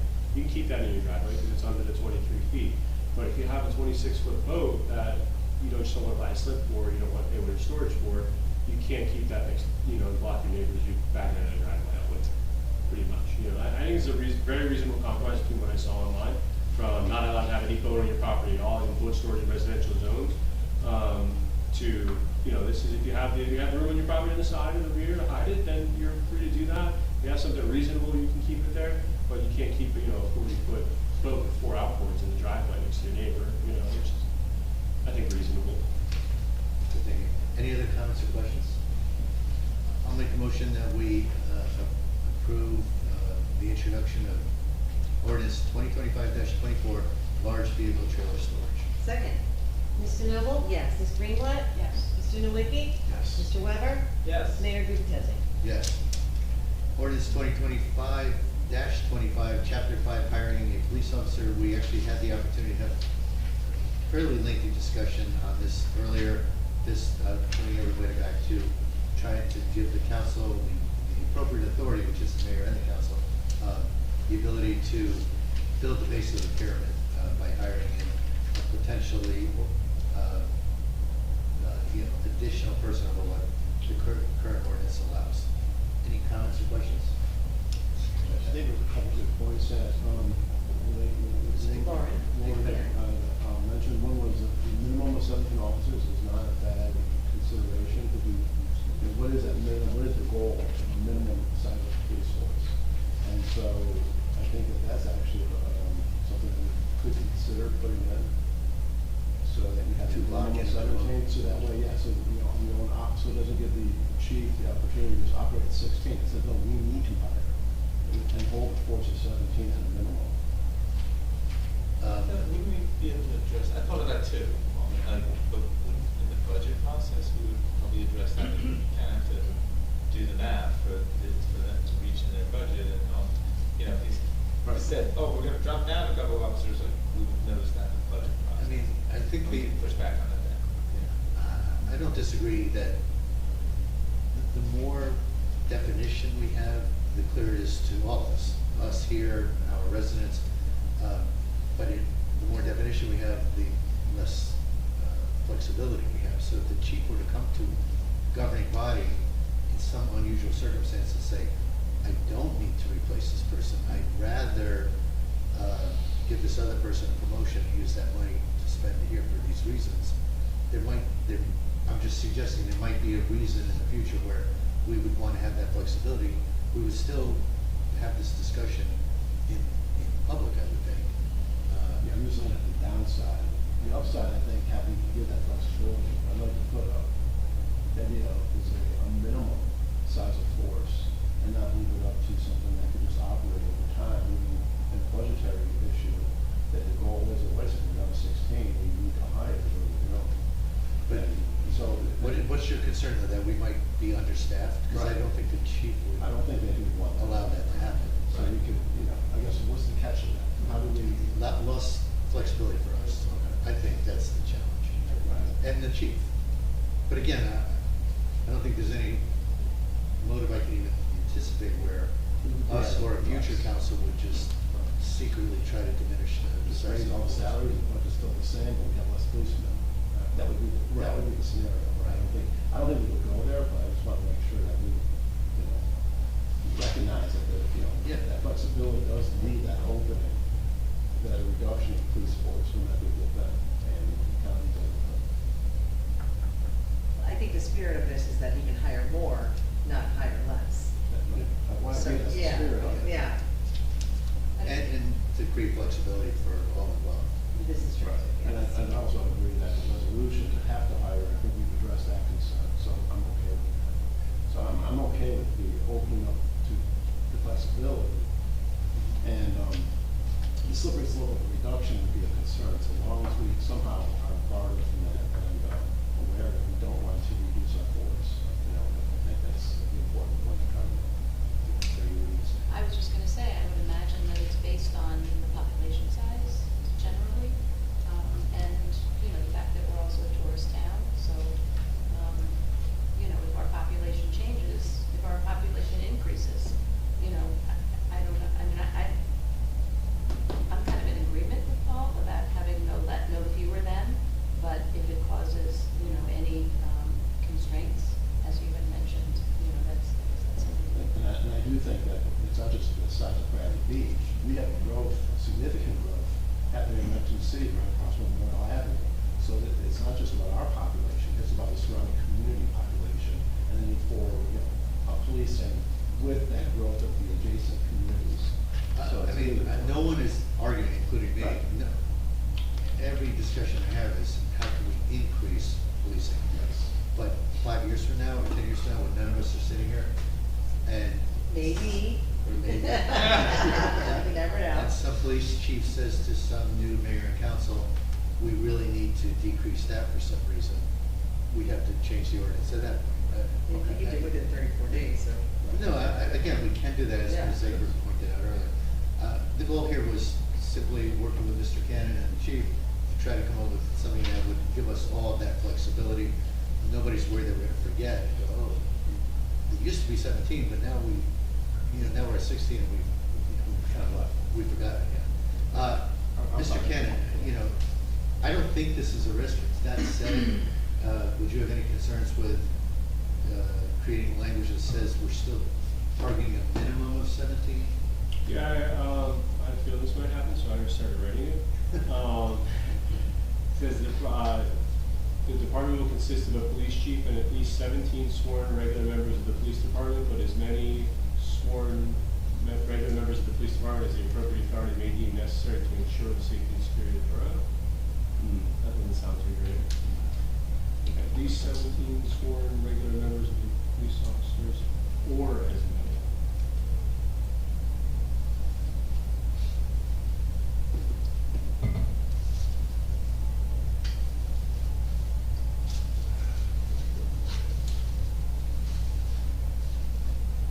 I think we're changing, we're hamstringing ourselves a little Yeah, bit. so I'm okay with the. Okay, that stance. let's- Right, yeah. right. I don't know that it's too much of a risk, it's just. We said the other way. we Try to- could- try to- Let's reverse it the other way. I could reverse it the other way. Well, I think we're getting more How about this?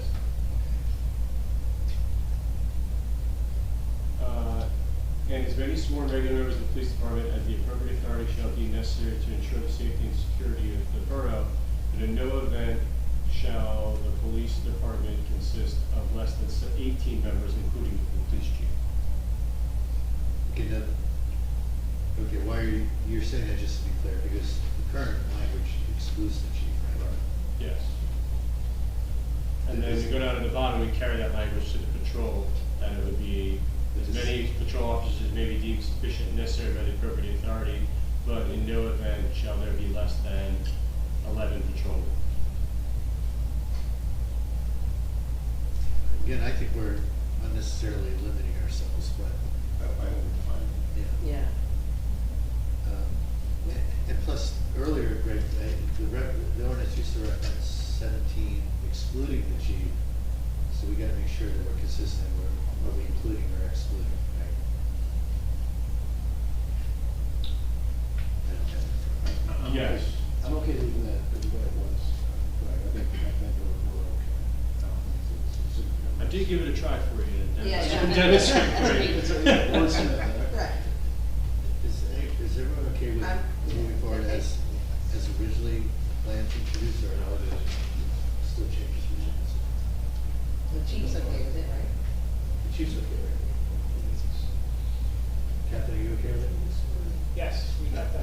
stays. Okay. Thank you for that protection. Yes. All right, then, thank you for all that discussion.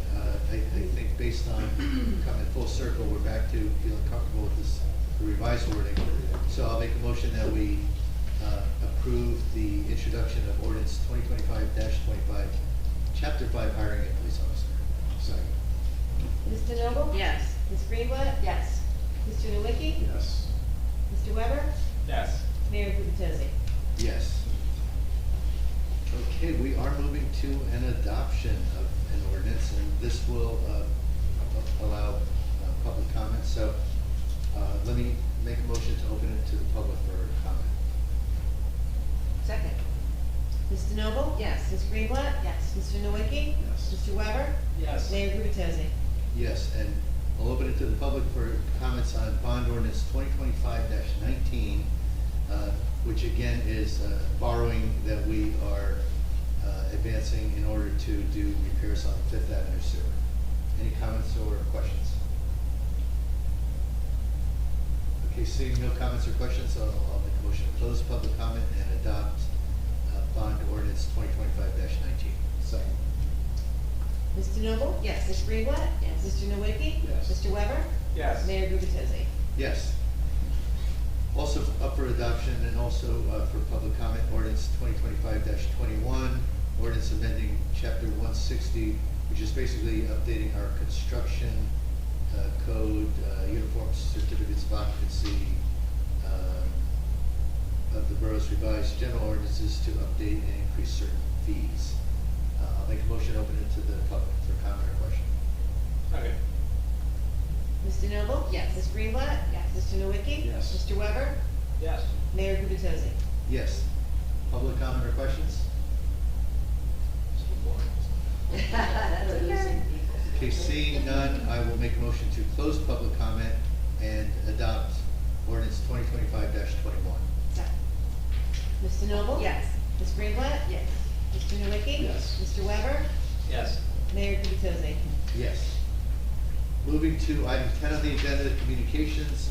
The communication is a liaison appointment memo for the Revolution, New Jersey and the Monmouth County 250th anniversary.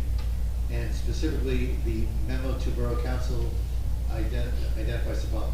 The following two individuals will serve as liaisons and represent the borough for the Monmouth County 250th anniversary program. And those two individuals are Amy Hall, our tourism director, and Mr. Paul Nishamkin, our Historical Society chairman. Mr. Nishamkin is with us tonight. So thank you, sir, for volunteering to be one of our liaisons. And thank you to Amy Hall, wherever she is. Okay, moving on to item 11. We have resolutions. We have two items on the consent agenda. Would anyone on the council like to vote, have any discussion or vote either of these out separately?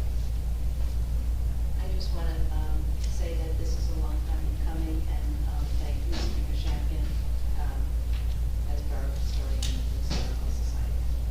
Well deserved. And there is actually, now I'm looking for 2025-241. Do you have it? Sean, do you have it? Would you mind reading it? Just the actual resolution.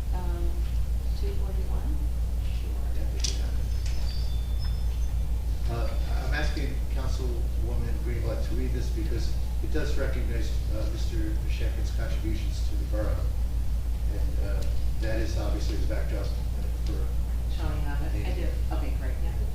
Resolution 2025-241, appointing Paul Nishamkin as Borough Historian. Whereas, historic preservation is relevant for communities across the nation, and it is important to celebrate the role of history in our lives and the contributions made by dedicated individuals in helping to preserve intangible aspects of the heritage. And whereas historic preservation is an effective tool for managing growth, revitalizing neighborhood, fostering local pride, and maintaining community character while enhancing livability. And whereas Paul Nishamkin has been very active in preserving artifacts and memorabilia for the history of Bradley Beach, for the Historical Museum, and by displaying items of historical significance to Bradley Beach. Whereas Paul Nishamkin has conducted historical research regarding the history of Bradley Beach and volunteered many long hours of his time to do so. So now, therefore, be it resolved, the mayor and council wish to appoint Mr. Nishamkin as the borough historian and wish to express their appreciation for his meritorious service, loyalty, and dedication to the history of the borough of Bradley Beach. Thank you, Councilwoman. Here, Care to make a comment, sir? I'd like to thank the mayor and council very much, and I'd be proud to fill this position. Thank you. Thank you. Okay, so moving on now with the two consent agenda resolution items. We are not voting them out separately, but I'll make a motion that we approve 2025-240, the approval for Special Olympics New Jersey to conduct a 5K race on Saturday, November 15th from 10 a.m. to 12 p.m., pass-through only, and for appointing Mr. Paul Nishamkin as our borough historian. Second. Mr. Noble? Yes. Ms. Greenblatt? Yes. Mr. Nowicki? Yes. Mr. Weber? Yes. Mayor Gubitosi? Yes. Moving to individual resolutions, 2025-242 approving, and I should say a number of these are QPA related, just continuing to tighten up our procurement processes. So 2025-242, approving certification of the U.S. Equal Employment Opportunity Commission. Do I have I'll make a motion to approve. Second. Mr. Noble? Yes. Ms. Greenblatt? Yes. Mr. Nowicki? Yes. Mr. Weber? Yes. Mayor Gubitosi? Yes. 2025-243, approval, I'll make a motion to approve the approval of an increase in the bid threshold pursuant to NJSA 40A:11-3. Second. Mr. Noble? Yes. Ms. Greenblatt? Yes. Mr. Nowicki? Yes. Mr. Weber? Yes. Mayor Gubitosi? Yes. 2025-244, approving and authorizing the use of purchasing procedures manual and vendor manual. I'll make a motion to approve. Second. Mr. Noble? Yes. Mr. Nowicki? Yes. Did you skip? Ms. Greenblatt? Yes. Mr. Weber? Yes. Mayor Gubitosi? Yes. 2025-245, this is authorizing the procurement of vehicles and accessories through New Jersey State Contract 23-Fleet-34933 pursuant to New Jersey State Contract Division of Purchase of Property. Make a motion to approve. Second. Mr. Noble? Yes. Ms. Greenblatt? Yes. Mr. Nowicki? Yes. Mr. Weber? Yes. Mayor Gubitosi? Yes. Okay, 2025-246, for the public's benefit, we've had some emergency repairs on our HVAC unit in the Carmen Biazzi Center. So we've already actually enlisted a contractor to fix the air conditioning there. This is authorizing an emergency HVAC unit repair at the Carmen Biazzi Center. Make a motion to approve. Second. Mr. Noble? Yes. Ms. Greenblatt? Yes. Mr. Nowicki? Yes. Mr. Weber? Yes. Mayor Gubitosi? Yes. And then after that repair, we had another emergency on our HVAC unit, also at the Carmen Biazzi Center. That is 2025-247, authorizing a second emergency HVAC unit repair. I'll make a motion to approve. Second. Mr. Noble? Yes. Ms. Greenblatt? Yes. Mr. Nowicki? Yes. Mr. Weber? Yes. Mayor Gubitosi? Yes. Resolution 2025-248, authorizing emergency storm drain and roadway repair at Evergreen and Central Avenues. I will make a motion to approve. And a question? Please. Do we know what this was caused by? This was the sewers were all replaced there. Yeah, let me ask if our business administrator knows. On that, this emergency storm drain and roadway repair at Evergreen and Central Avenues. Do you recall what specifically? Yeah, there was a sinkhole Oh. right at that corner. And the police came out, cleaned it all off for a day, and we were able to get the emergency repair. Is that unusual? I mean, we had that, So they didn't replace the storm sewers, they replaced the sanitary Right. sewers. But what could happen is that they could have just, that storm sewer failed. And so what happened over time, be washed away, caused a sinkhole that typically was collapse. Hopefully they catch those during the sewer projects. Sometimes the workers even hear the storm projects. They don't cross them or interact with them and they don't deal with them.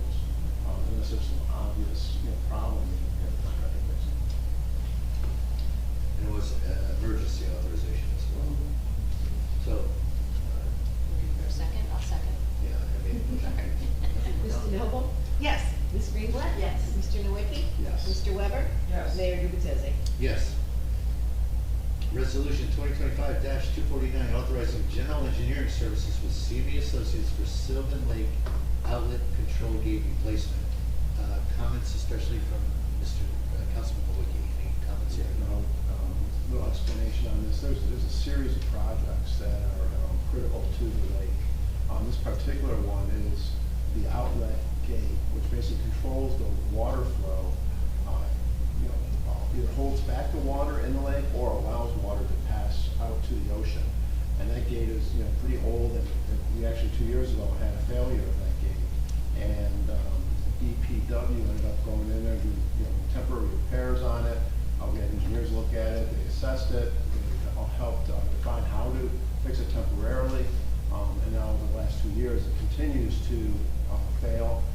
And then we fix it with plastic and measures. And so right now we know that, and you heard from the report earlier regarding hurricanes and whatnot. This gate is critical to the health and safety of the community, prevent flooding, as well as the potential of that gate failing and all the water leaving the lake, threatening all the habitat and wildlife as well. So it's a two-mode problem, overflowing the lake and or the lake emptying.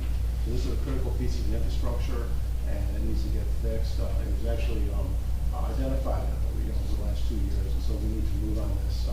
Avon is going to be cost sharing with us on this project, and we're looking to see how we can get this done with either grant money or with the outfall project, that's the ocean outfall pipe that's being replaced by DEP this fall. We're looking to see how we can actually find partners to help get this done. On the worst case, we're going to have to, bond or borrow to get that work done. But this is getting the engineering done first. We've got to get it moving and the permit process so that we can actually address this. Hopefully, in construction sometime this winter or no later this spring. So it's going to take a process to get it done for DEP. Any other comments, questions? Okay, I'll make a motion to approve 2025-249, authorizing the general engineering services for CME Associates for Sylvan Lake outlet control gate replacement. Second. Mr. Noble? Yes. Ms. Greenblatt? Yes. Mr. Nowicki? Yes. Mr. Weber? Yes. Mayor Gubitezi? Yes.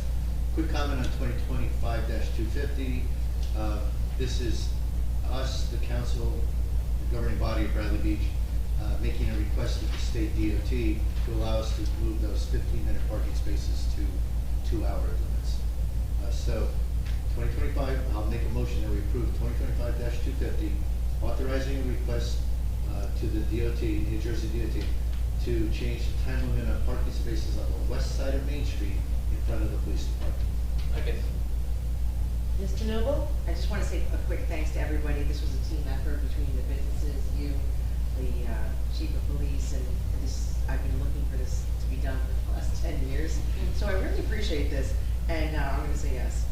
Ms. Greenblatt? Yes. Mr. Nowicki? Yeah, I also just want to say it's a great balance between the community and the borough employees and public safety, how you got this done. It's taken us some time, but I think it's a great solution, so yes.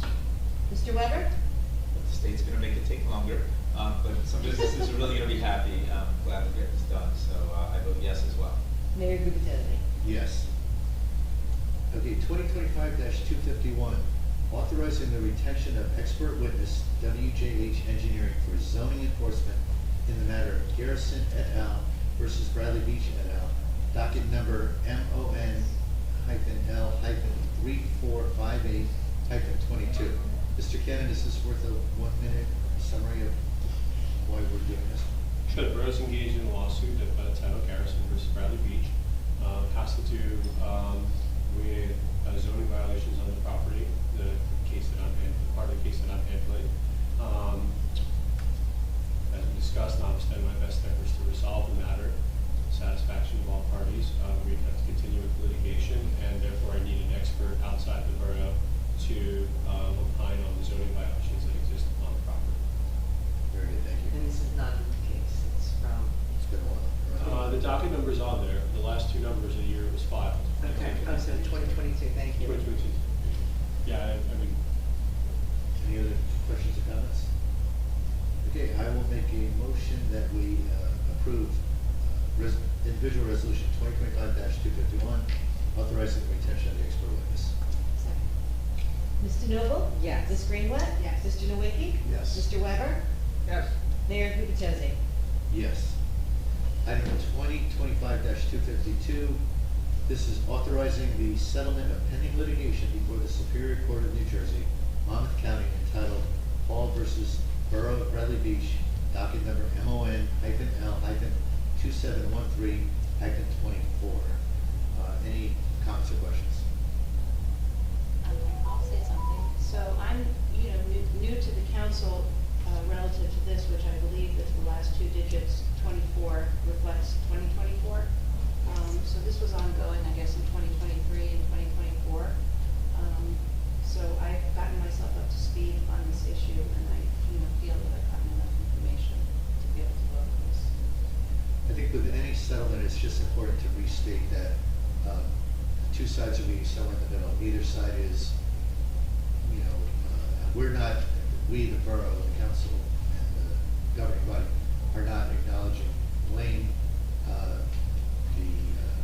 As in any case, the litigant is settling for something less than their own claim. So this is a matter of meeting in the middle, doing what we all think is in the best interest of the public and of Bradley Beach. And frankly, the payout for the borough is $2,500, which is the deductible. That's the money that comes out of the borough. So, Jim. Right, I think that's an important point, is that, this isn't something that was just decided here at the borough. There's an insurance company involved, and they believe that this is the appropriate way to handle this matter as well. So our out-of-pocket is $2,500. The borough's out-of-pocket is $2,500, and the entity that's actually paying the money has recommended this as a resolution to the matter. I will add, I think it's important to say that this administration, your administration, is settling lawsuits from past years and working on new ones. We're settling the old ones. I get one, yes. Superstitious. And Mayor, I just like to also say, similar to Councilwoman Greenblatt, I too was not on the council this time. And, thank you for, the council and yourselves bringing us up to speed on this and sharing the documentation so that we could actually, be able to, help find the balance and support the resolution of this. Okay, thank you.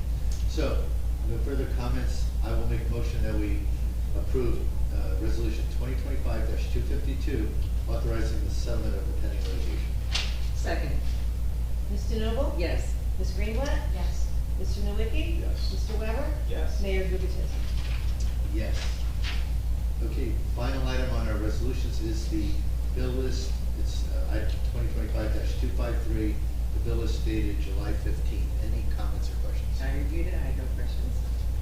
I have one item, there's a charge by T&M Associates with the Ocean Outfall project, and I know that they had completed their design previously, and the charges may be fine. I just wasn't aware that they were actually currently working on the assignment. I'm not sure if these are old charges or current, but there is going to be engagement with them as we go forward. So I'd like to be able to, the administration could actually check and see what those charges were for, and also what the status is of the agreement. All the costs that they did on that Ocean Outfall project are being shared, cost sharing with Avon.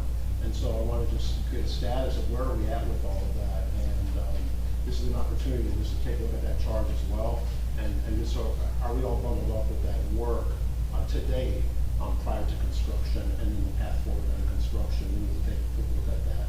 This is a different engineer, it's not CME, it's T&M, and so they're not engaged in other projects, and so I'd like to get, I think the borough needs to take a closer look and say what's remaining in that contract, for their support during construction and their role with DEP, and how much money is remaining, and making sure we have a budget still available based on what we've expended today. So on this particular charge, I would like to stall it or take it out of here, and just let's figure that out before we release another check. Well, can you, where is this charge? Page 9. Page 9. Yeah, page 9. Near the bottom. And it may be, appropriate, but I think we just need to double check that on where they're at with their role in It the says project. services through 6/20/2025. I don't know if that's meaningful at all. Yeah, so I thought I'd take a closer look at that. I don't choices.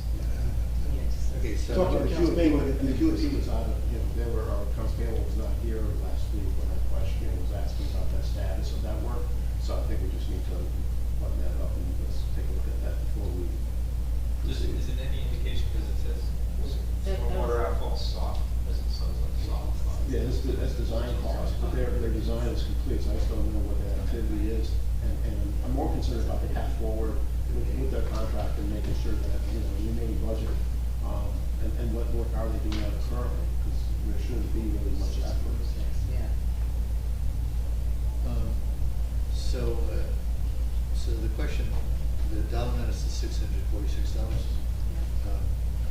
The question and we can go either way on this, we can go either way. Do we approve payment and circle back and say, okay, what was the $646? It looks like it's tied to an ordinance from 2022. Right, which was when the design took place in 2022, 23, and permitting submitted, that's when they were contracted. And that's why I'm sort of questioning this. Or if you prefer, you could make a motion that we carve this out separately, vote on the rest of the bill list, and revisit. I would suggest we make a motion to carve this out and then vote on the rest of it as is. Second. Mr. Noble? Yes. Ms. Greenblatt? Yes. Mr. Nowicki? Yes. Mr. Weber? Yes. Mayor Guggentosi? Yes.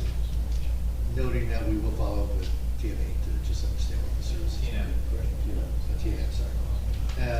And now, I'll make a motion that we approve the rest of the July 15, 2025 bill list with the exclusion of that one charge. TNM. Mr. Noble? Yes. Ms. Greenblatt? Yes. Mr. Nowicki? Yes. Mr. Weber? Yes. Mayor Guggentosi? Yes. Okay, item 12 on the agenda is announcements. There are none.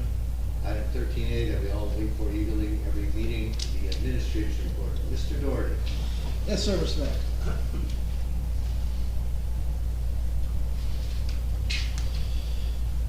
Thank you. I just want to bring the mayor and council up to date on the demolition at 319 Lorraine. The building has been knocked down, and they are going to start carting away the remains this week into next week, with the goal of having the entire site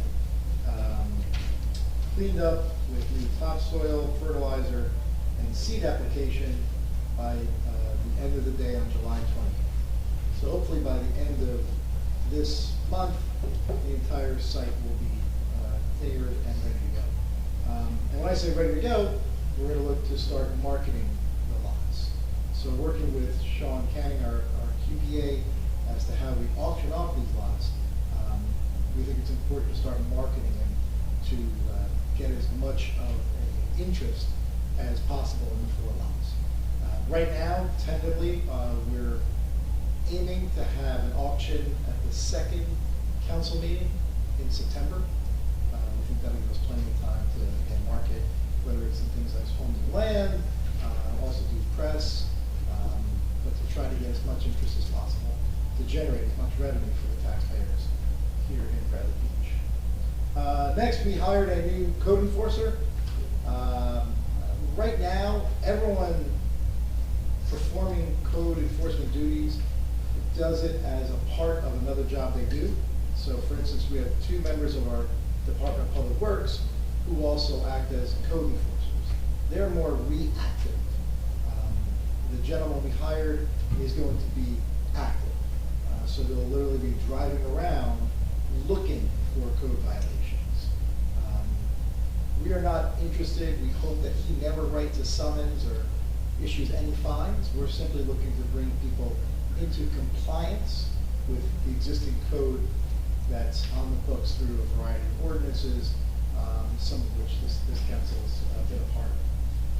So he will be out there, and he's going to be very aggressive in bringing folks into compliance with existing code. Next, we've also brought on an intern, a young woman who's going to be going to college this coming, I guess, the end of August. We only got her for about 6 weeks. But it sort of triggered the idea that we should really start looking towards bringing more interns into the municipal government here in Bradley Beach. There are a lot of smart, talented young people who live in Bradley Beach. So we'd love people to, forward names and suggest folks that are either at the end of their high school career or somewhere beginning or in their college career that would be interested in the many different facets of municipal government. We'd love to hear from residents if they have any suggestions. Yes, sir. Where do we find this intern? Pardon? Where do we find this intern? Where do we? Oh, the current one? Correct. Someone I know said, hey, my granddaughter is looking to intern and she's interested in studying real estate and business. We right now are putting together a landlord registration, and it's one of those tasks that is challenging for our current staff to tackle because they're already doing other things. So this way, it's a limited time frame. It's a specific task for this intern. She's going to complete it. She's very well versed on the computer. Just her generation is much better than most of us.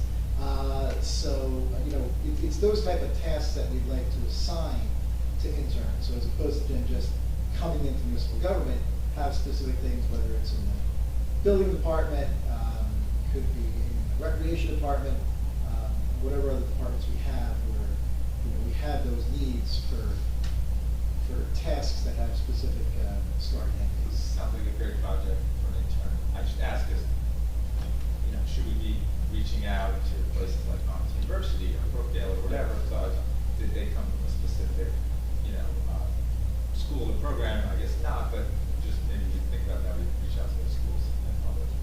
Right. In this case, this young lady is going to start at Montclair State University again end of August. But we are going through the process, and Michelle Riley's been very helpful with this, to reach out to Brookdale and to reach out to Monmouth University. We have some sort of standing agreements with those two entities already, Monmouth and Brookdale.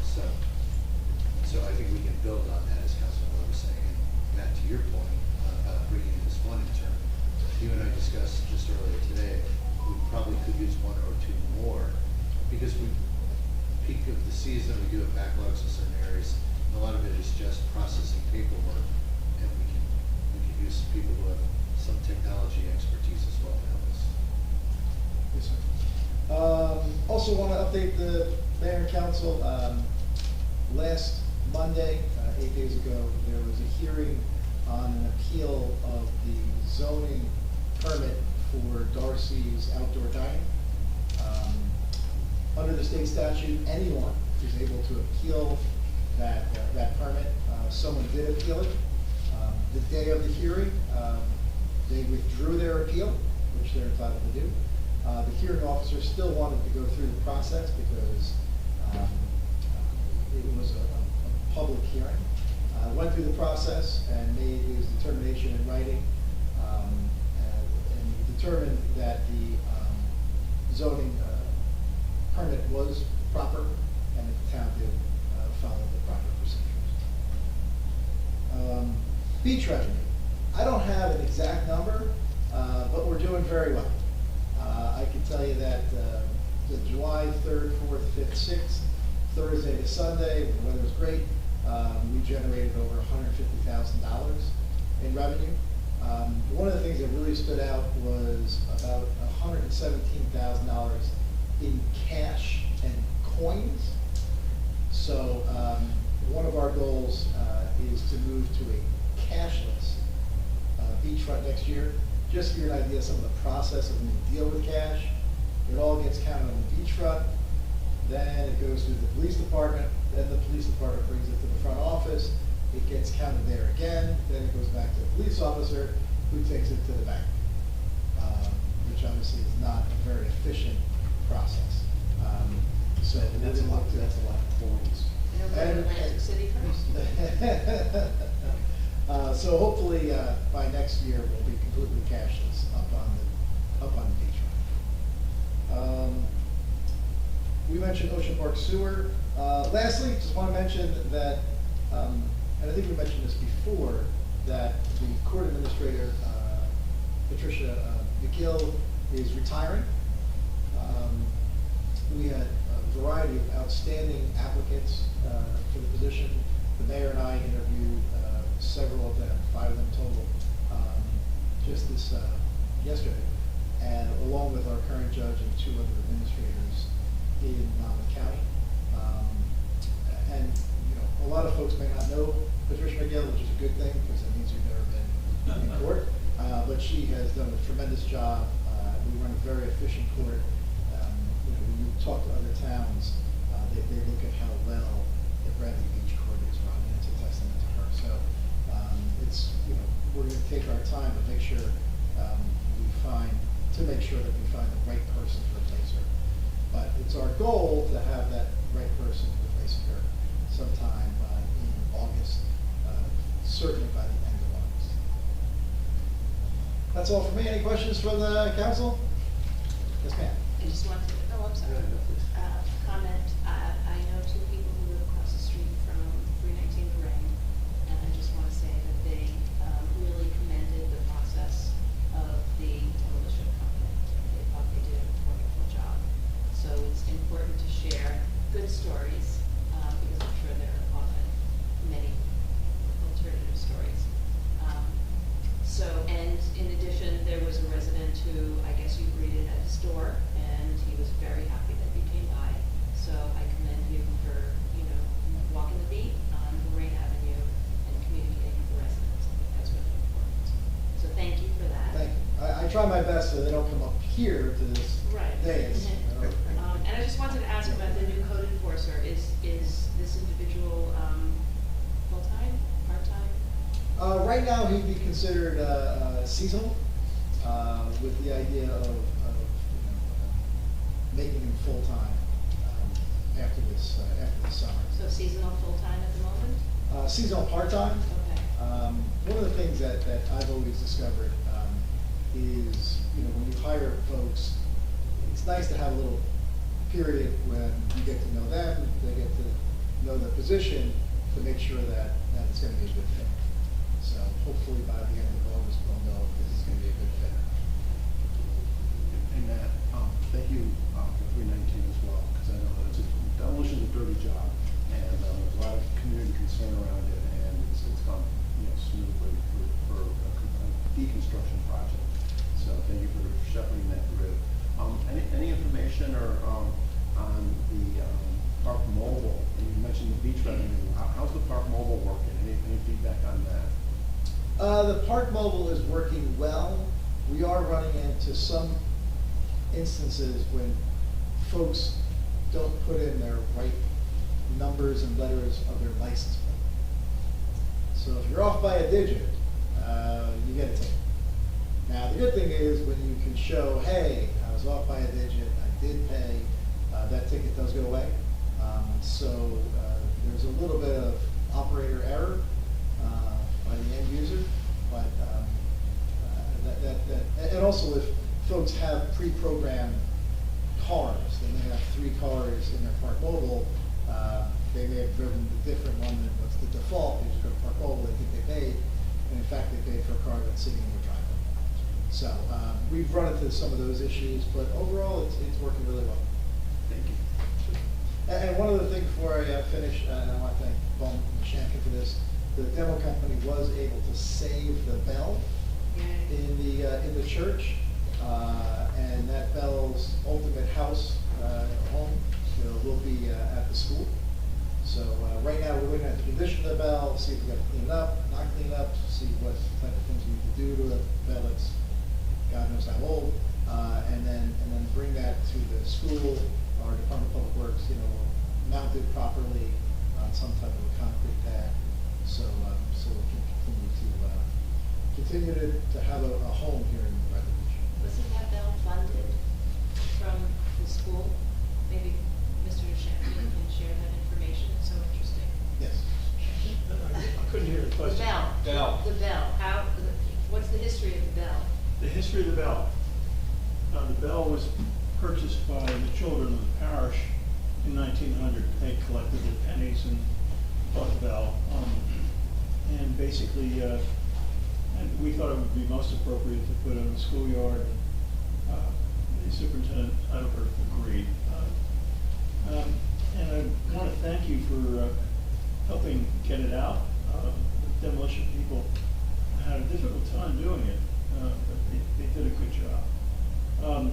In order to reduce the amount of money that might have to be outlaid by the borough on this, I already started fundraising, and actually we have over $1,500 that we can apply towards things like a bronze informational plaque, or any kind of work we have to do in the bill to make it more appealing. So, thank you. Thank you. Thank you, Mr. Doherty. Thank you. I was going to make a similar comment to that offered by Councilwoman Greenblatt. That construction project was a massive undertaking in the middle of a residential neighborhood. I know it didn't have its moments of challenge. Residents calling you with concerns, complaints, just about the dust or about how much water was being applied to control the dust or various things. Watching you from my project, I thought you did an amazing job, especially being out and with the people, talking to people, just as Councilwoman Greenlaw mentioned. I saw that happen on numerous occasions, and for all the challenges that came your way, you handled them very well. So thank you for all that effort. I appreciate it. I appreciate it. Okay, that concludes the administrator report, and it is time for mayor and council reports, and I'm going to start with Councilman Weber. Go ahead. All right. Everybody, Let's skip that. everybody, skip this. Skip that stuff. Skip the stuff. Listen, everybody loves our DPW, and they do a great job. They make sure that all your garbage and recycling gets out of your yard every week. So I want to ask people to help them by flattening your cardboard boxes. You are only taking up more space in either the Kubota, if that comes by your house, or in the even in the truck. If you just leave your cardboard in its box form, flatten your cardboard boxes, please. You say, it's just one box and it goes into a big crusher. Yeah, but if 500 people leave their boxes on the crusher, it just, at the end of the day, it just takes up all that much more space. So flatten them.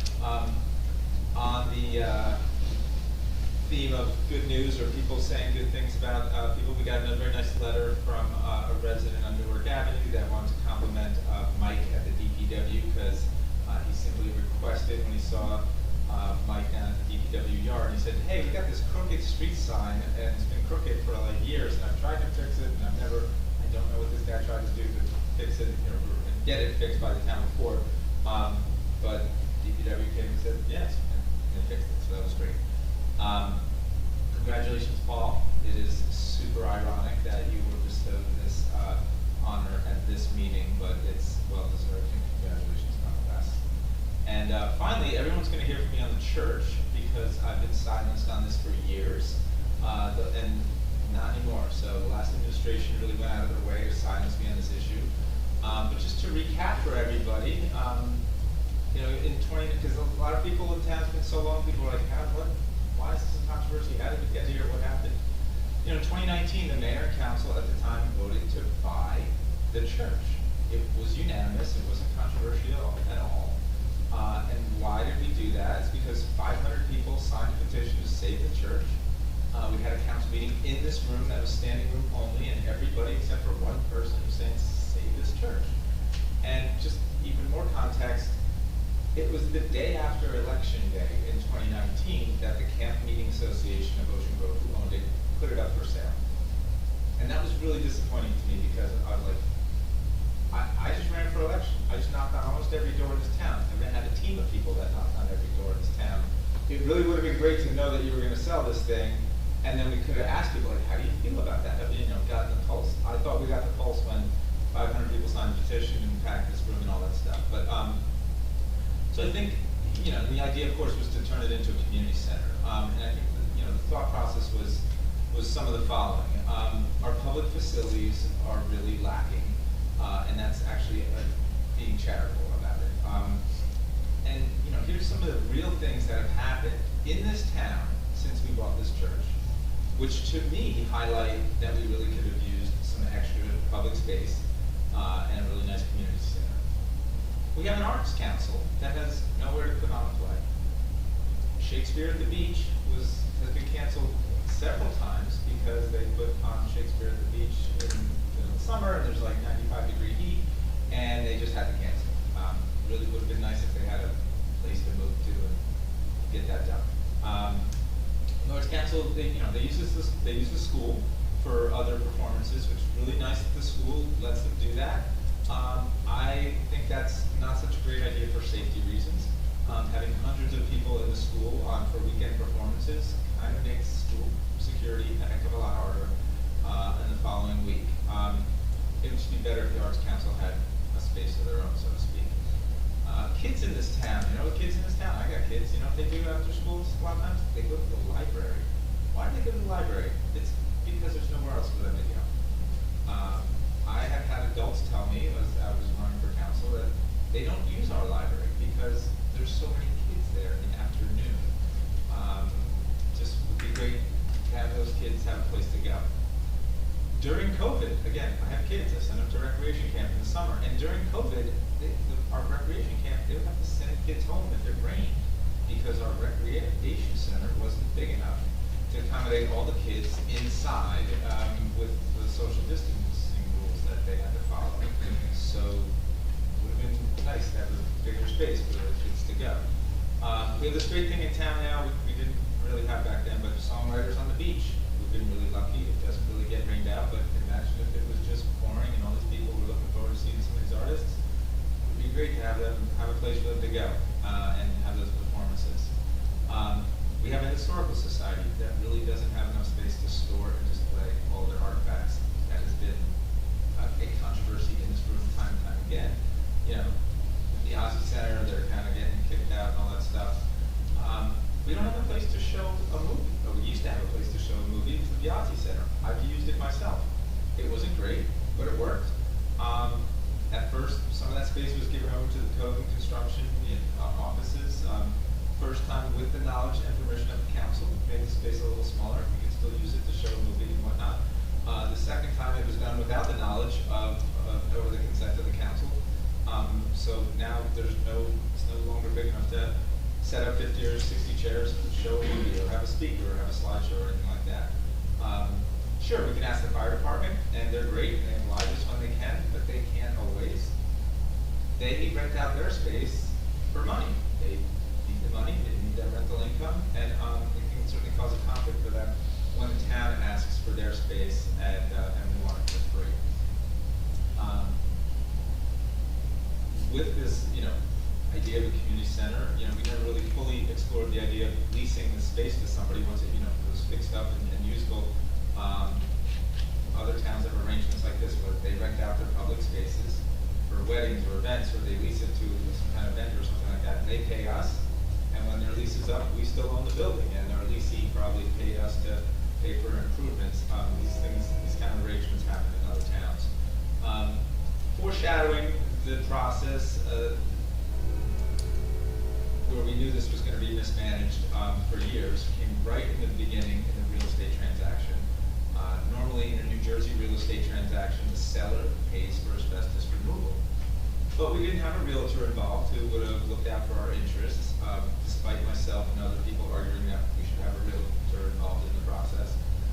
So at the end, we had to pay for the asbestos removal. We're probably the only buyer of a property in the history of the state of New Jersey that paid for asbestos removal. So obviously, some people soured on the idea of a community center somewhere along the lines. I can't help but imagine that developers got in the ears of certain people and convinced them that it'd be much better to develop this property. Some people would say, look at the tax revenue the town's going to get. But everyone needs to know that the rateable chase, which is what I call that, the idea of developing land so you get more properties to tax, the rateable chase is always a losing proposition. We had a person on the council with 25 years of experience in construction management, and they said there is no way that fixing up that church would have cost $10 million. Absolutely no way. But even if it was going to cost $10 million, and the town voted not to spend it, that is the point in the whole story when I think we should have said, let's go after grants then. So people won't have to spend money turning this into a community center. Let's face it, there's grants for everything that would have taken place in that community center. There are grants for recreation, there's grants for youth activities, there's grants for activities with seniors, there are grants for open space, there's grants for historic preservation, and these grants exist at all levels of government, local, state, and federal. I know for a fact that Congressman Frank Pallone's office has a staff person that is dedicated to nothing but grants. And they would have gladly helped us if they were asked, and I know for a fact that they were never asked. So of all the things that were mismanaged in the 4-year saga of this church, what bothers me the most is that people in the town did not even look for these grants. In fact, they said, here in this room, there's no grants, there's no grants. It was as preposterous as it was dishonest. And, I think differently about this than a lot of people in town. Again, like I said, I'm raising kids here, but people have just moved here in the last few years, or people that just decided to finally come here after having a summer home for a long time. I guarantee that those people came from a town with a very nice community center. I don't even have to ask what town they came from. They came from a town with a community center. And so I understand people think about it differently. I absolutely have a different opinion, again, because I'm raising kids here. So that may not be the last of it, but that was a big long thing about the church. So appreciate you all indulging me in that. Sorry some of the regulars weren't here to hear all that, but that's my report, Mr. Mayor. Thanks very much. Thank you, Councilman. I'll turn to Councilwoman Greenwell. The Arts Council met Monday, July 7th. The Arts Council is hosting a children's art workshop entitled Color My World, Tuesday, July 29th at 4 p.m. For students in grades 2 through 6, registration is required. Please go to the library events calendar. A porch pop-up art exhibit will be held on August 23rd, 10 a.m. to 4 p.m. at the James Bradley with a sound meditation program at 1 p.m. There is currently a call for all local artists to submit your work. No fee to participate, and all visual artwork is welcome. Finally, the Arts Council just rejoined Monmouth Arts and will utilize the member benefits of this county arts organization. The Fletcher Lake Commission met on July 10th. The Fletcher Lake Commission wants to express its appreciation for the coordinated efforts by both Neptune Township and Bradley Beach DPWs and mayors in effectively managing its lake levels during the early July storm. Swift and smart action quickly curbed any possible flooding. The Commission looks forward to meeting with the Sylvan Lake Commission to discuss concerns and best practices as we see increased weather activities and watershed maintenance. They have canceled their August meeting and will meet again in September. And now on to recreation. The rec camp had an awesome game of kickball last week. Cops and counselors versus campers. And guess who won? Cops. Campers. Wow! In a 10-6 victory. Thanks to the super amazing police department for coming and playing with the kids. Today they had a visit from Oceans Rock. Campers learned all about the ocean and even got to see and touch some coral, sharks, blowfish, and stingrays. Each camper got their very own ocean fossil to take home. Mahjong Open Play runs every Friday, 1 to 3 p.m. at the Biazzi Center. Radio Bingo will be held on August 2nd, 6 p.m. at the Fire Hall.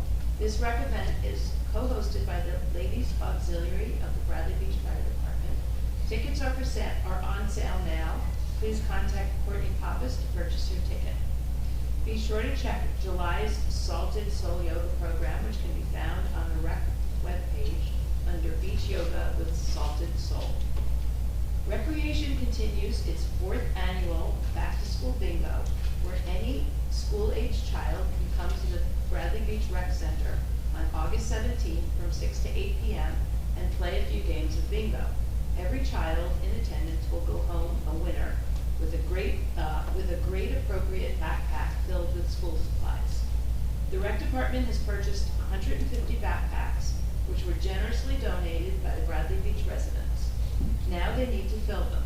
An Amazon wish list was created for those who would like to support the effort. Donations can also be dropped off at the Bradley Beach Recreation Center. The rec board's next meeting is Monday, July 11th, 6:30 p.m. at the rec center. And finally, I just want to send a personal shout out and thanks to the governing body, mayor and council, for approving the Monmouth Avenue block party permit. Paul and I were both in attendance there. We had 120 residents. It was a wonderful community event, and we also want to thank the police department and the DPW for helping set up for this. So thank you, that's it. Thank you, Councilwoman. I'll turn to Council President DeNoble. Alrighty, Tourism met July 8th. The season has officially kicked off and it's going very well. They have also set the dates for Pirate Day, August 16th. They also set the date for Viva Bradley Beach, which will be September 13th. And Jazz Fest in February of 2026 will be February 6th through the 8th. The current balance in their trust is $91,000. They have so many great events that Amy wanted me to share with you. Tuesday nights doing swing dance lessons at the beach. Tomorrow, Jazz in the Park featuring String Bean, our very own Bradley Beach resident. Thursday, Brookdale beach concerts. Friday, you got DJ J at the beach. And then this Saturday, they have dual fiddles with E. Burrow Bandit in the park. And also, Thursday, I want to add too, Amy created this new thing, Bubble Show, with face painting and music. It's geared for young children. It's in Riley Park at between 3 to 5. Shade Tree had their meeting July 2nd. They had 2 applications. 600 Ocean Park Avenue is removing 1 tree, planting 1 tree. 309 Brindley is removing 3 trees, planting 6 trees. And I want to thank them for that effort. And they're going to do the borough-wide tree planting September 28th. Their trust account is now $15,200. And Board of Ed met June 24th. I did not get to report on that last time because I had laryngitis. So they appointed David Tonzola once again as a school business administrator and board secretary. They were awarded a grant for $88,000 to create an ADA compliant playground. And they also discussed about the church bell, and they're looking forward to having that in their school grounds.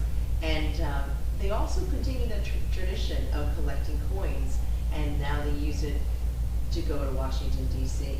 So it's been a wonderful tradition, and I want to thank Paul again for preserving a piece of Bradley Beach history.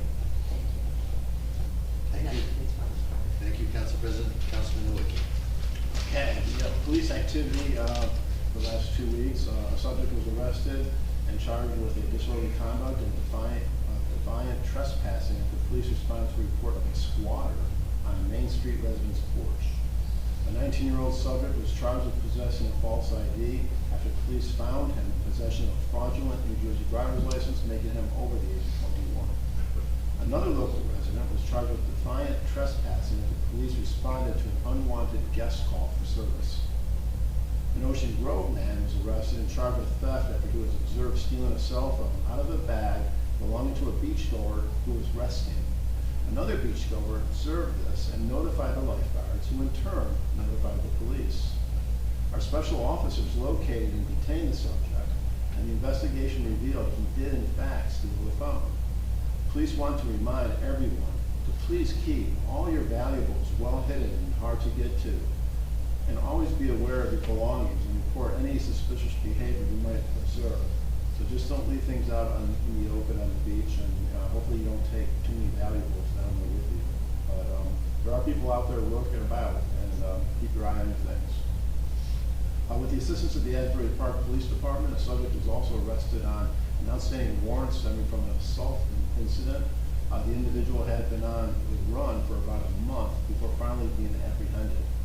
Our canine units were deployed for the annual fireworks event and to ensure a safe environment. The show went on without any incidents.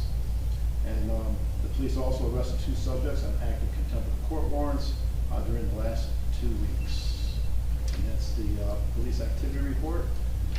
First aid, we'd like to report that the operational period ending July 15th, the squad responded to 15 day calls, 8 night calls, for a total of 24 calls.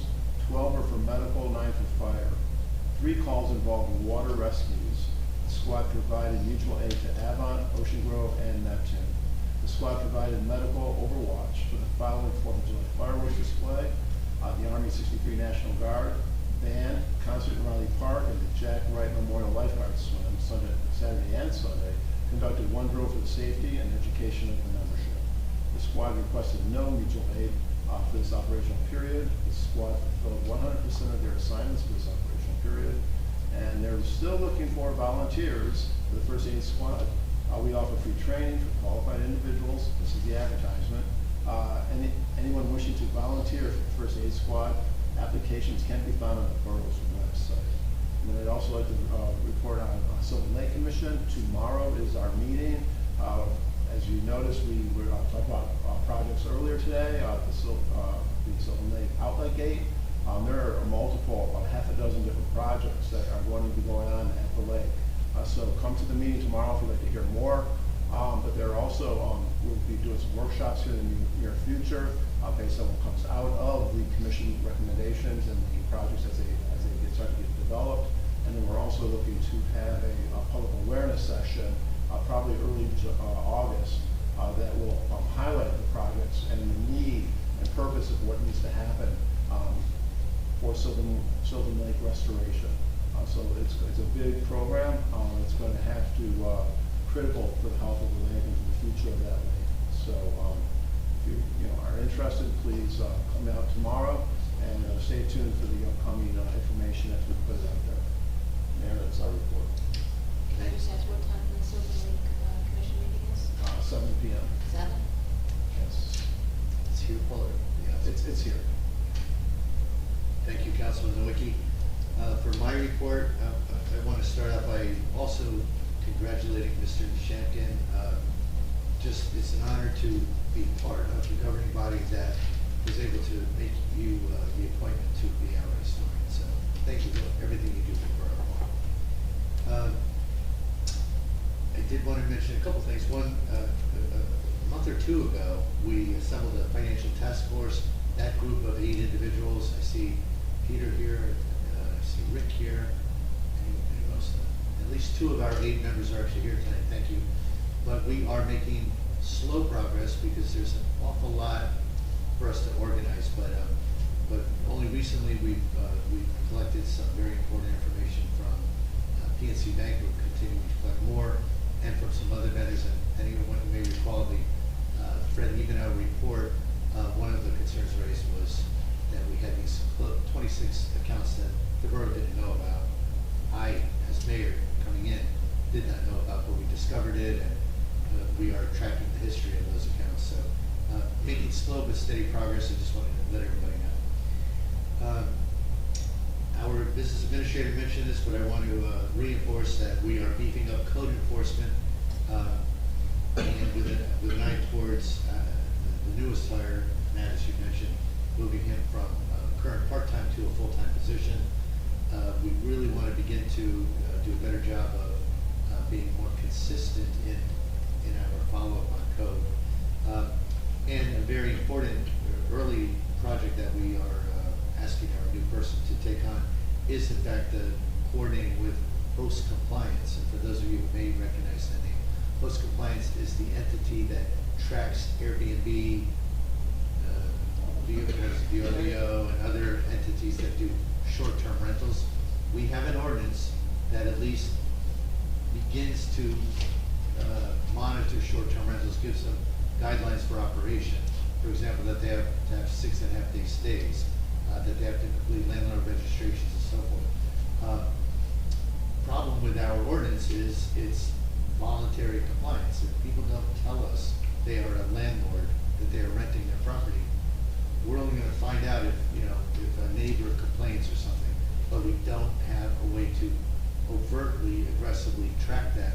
Host Compliance is an entity that tracks advertisements, listings for short-term rentals, and they track when we hire them, as we have, they track all rental activity, short-term rental activity in Bradley Beach, and they identify right down to the address who's renting, and then they match up their tracking against our landlord registration list, and what we expect to find is 50 or 100 folks renting that are not registered landlords. So we're getting close. As Matt mentioned in his report, we hired an intern who's going to help us make sure we've got a list that can be used by host compliance to do that match.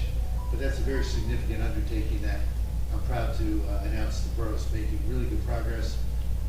Hopefully within the next week or two, we'll have that match completed and we'll be able to automatically send out notices to those who are not compliant, because all of their addresses will be coded into host compliance.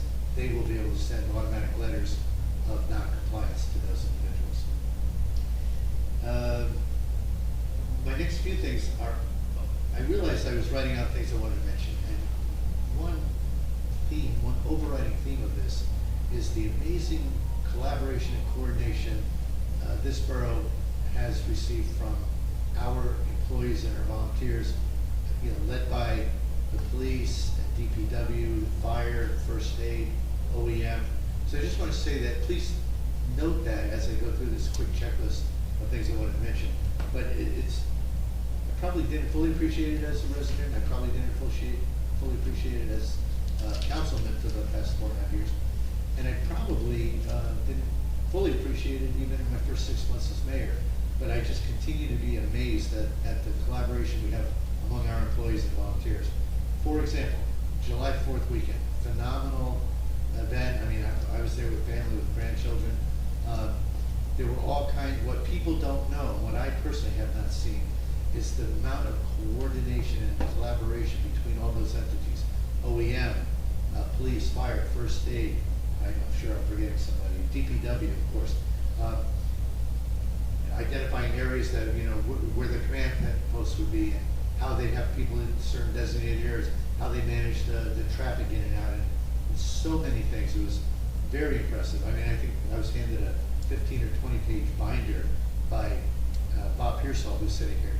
So thank you, Bob. But the amazing amount of coordination done by this group, and Norm Goldfarb, I should mention as well, was just phenomenal. And of course, the event itself was great entertainment for all. Moved to the concert in the park this past weekend. Just a phenomenal show, a beautiful evening. The weather cooled down, it was so comfortable, great entertainment. But once again, you look around and DPW, the work they did setting up, breaking down, the police and so forth, and just phenomenal effort there. I wanted to call out the parking. I mean, we talked about it earlier, how we rearranged parking. What people don't really appreciate is the police were involved giving up the 15-minute parking spaces. The police are still involved reaching out to the state to make sure we get all the formalities approved there. DPW and the work they've done, helping us figure out the configuration of the parking, figuring out where we put signs, where we don't put signs. Fire and first aid, giving the borough access for borough employees to some of the parking up by the banquet hall. The collaboration among all these individuals is just amazing, and so few people probably have a full appreciation of that unless you're me right in the middle of all this stuff. I just want to call all of these people out for the work they've done. Maybe a very small illustration of collaboration and sacrifice by our employees is what I say for last, but we now have, the Borough of Bradley Beach, have a shared service agreement with the Bradley Beach Elementary School.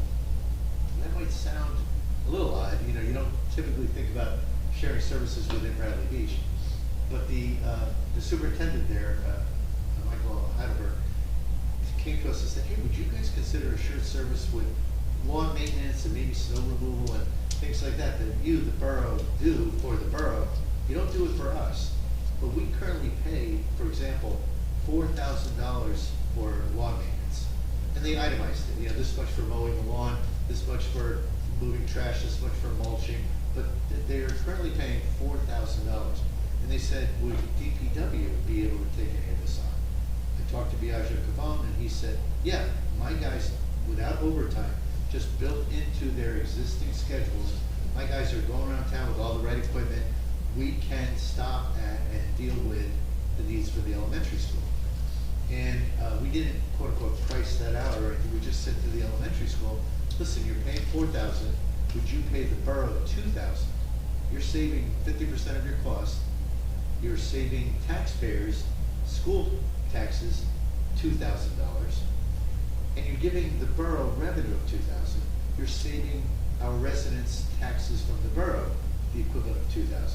So in total, we're saving taxpayers $4,000, thanks to the outreach by the elementary school to ask us if we could collaborate, and thanks to the selfless, generous coordination offered by our DPW, Biagio Capone and his team. Because even though it's small dollars, I think it's a powerful just realization how people in this borough are working together to help the borough. So with that, I'll conclude my report, but I just want to make sure everyone understood the support we have as a borough. With that said, I will move to item 14 on the agenda, opening up to public comments and questions. Ray.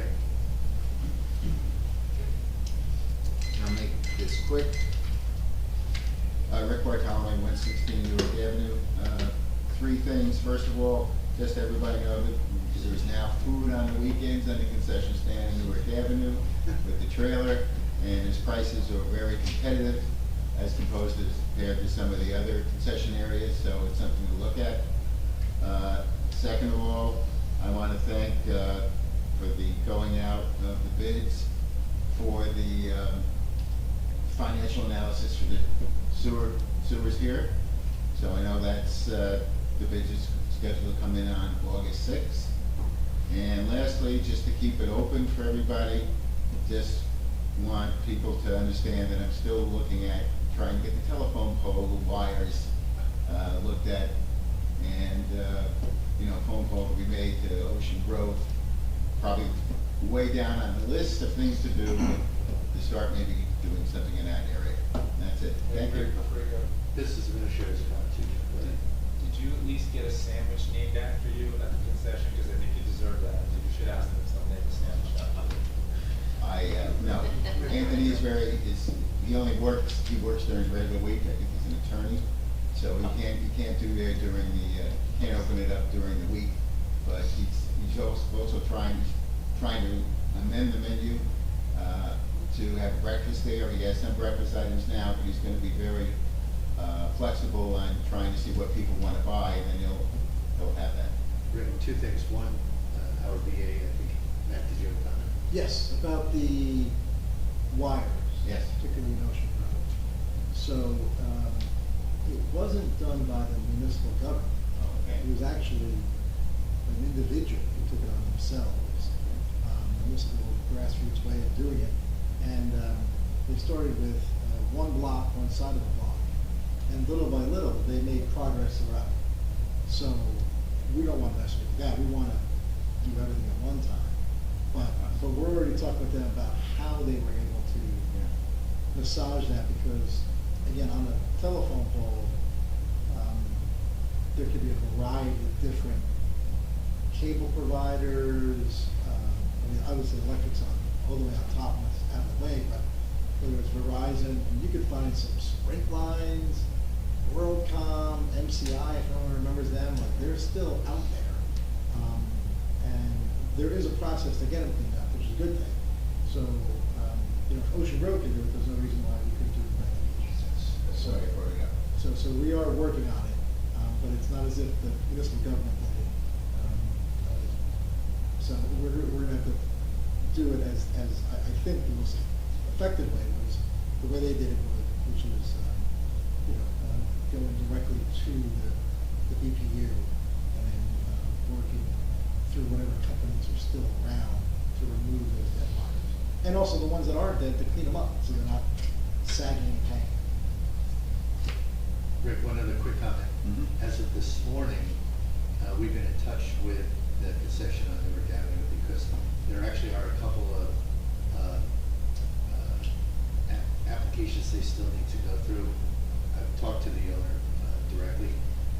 In fact, one of the issues is they need to upgrade their electric, and the borough, I've communicated, will absorb that cost for our concessionaire. But because of different elements of their operation for their own safety, health and safety. They probably won't be cooking this weekend.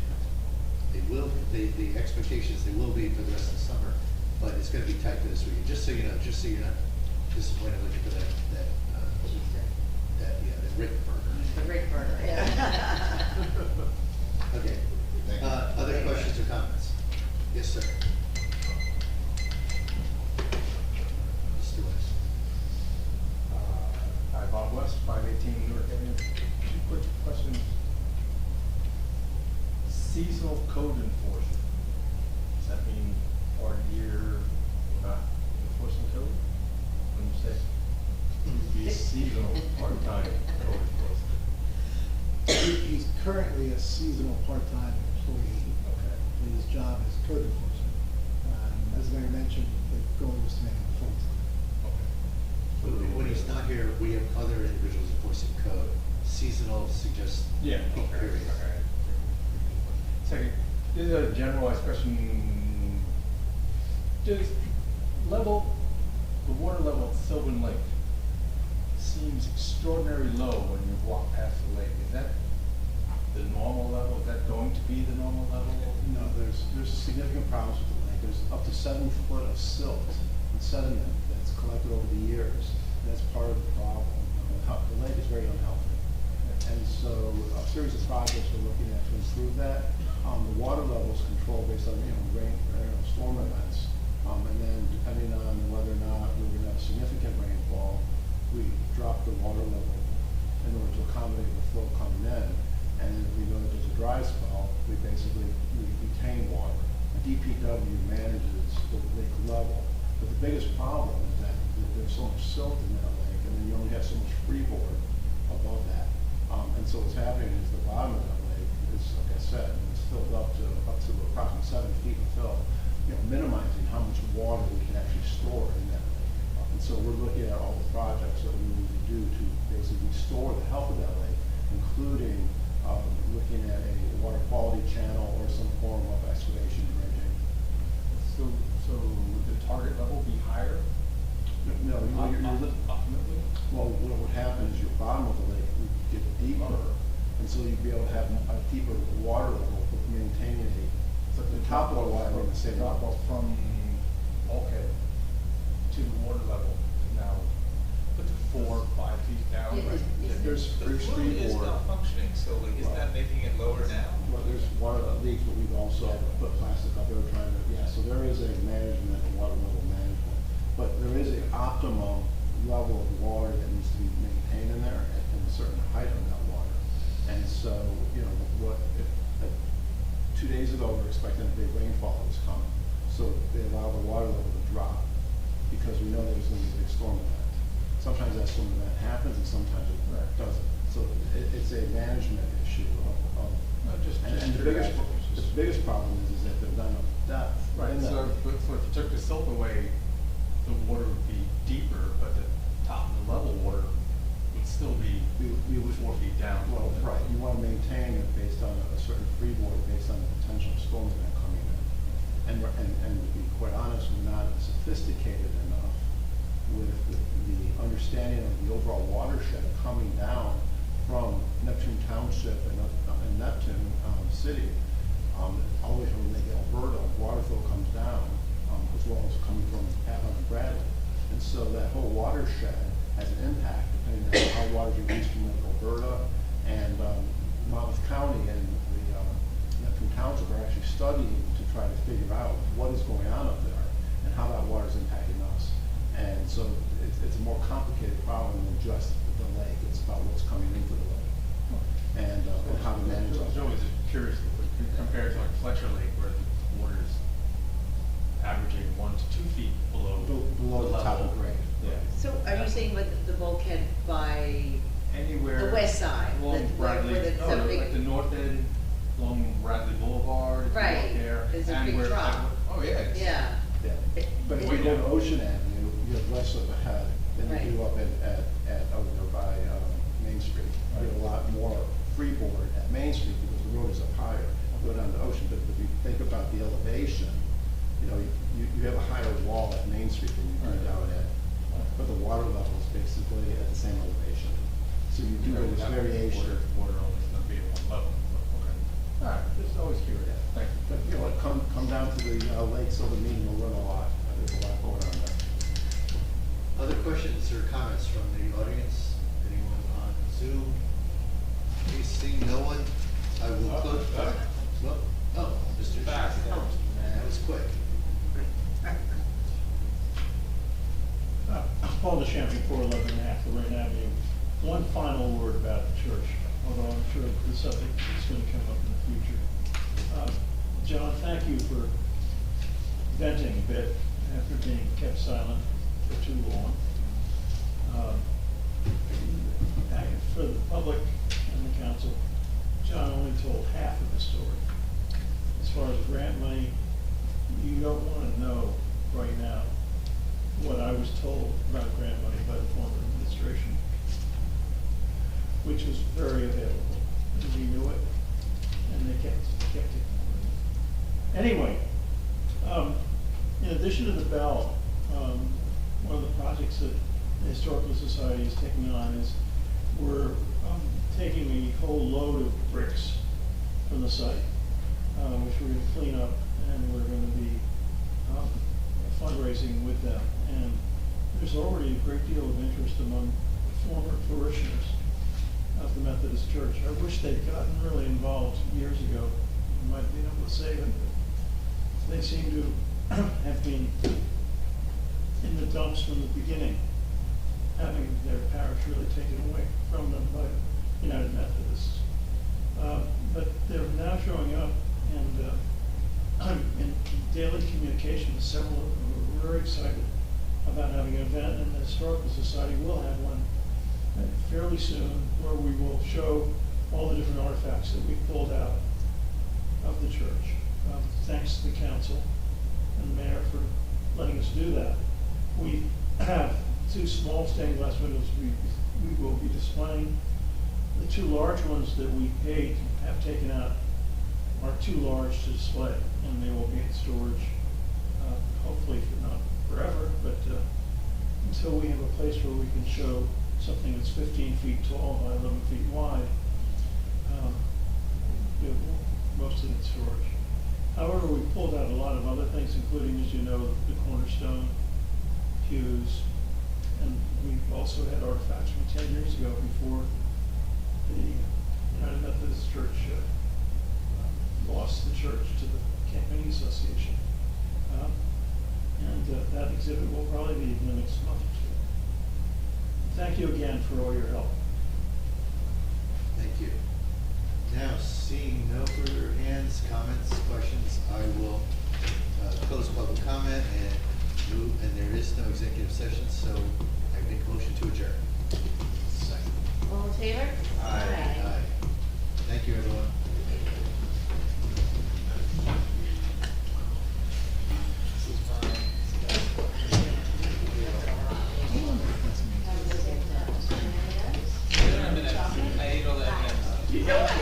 He was slowly trying to open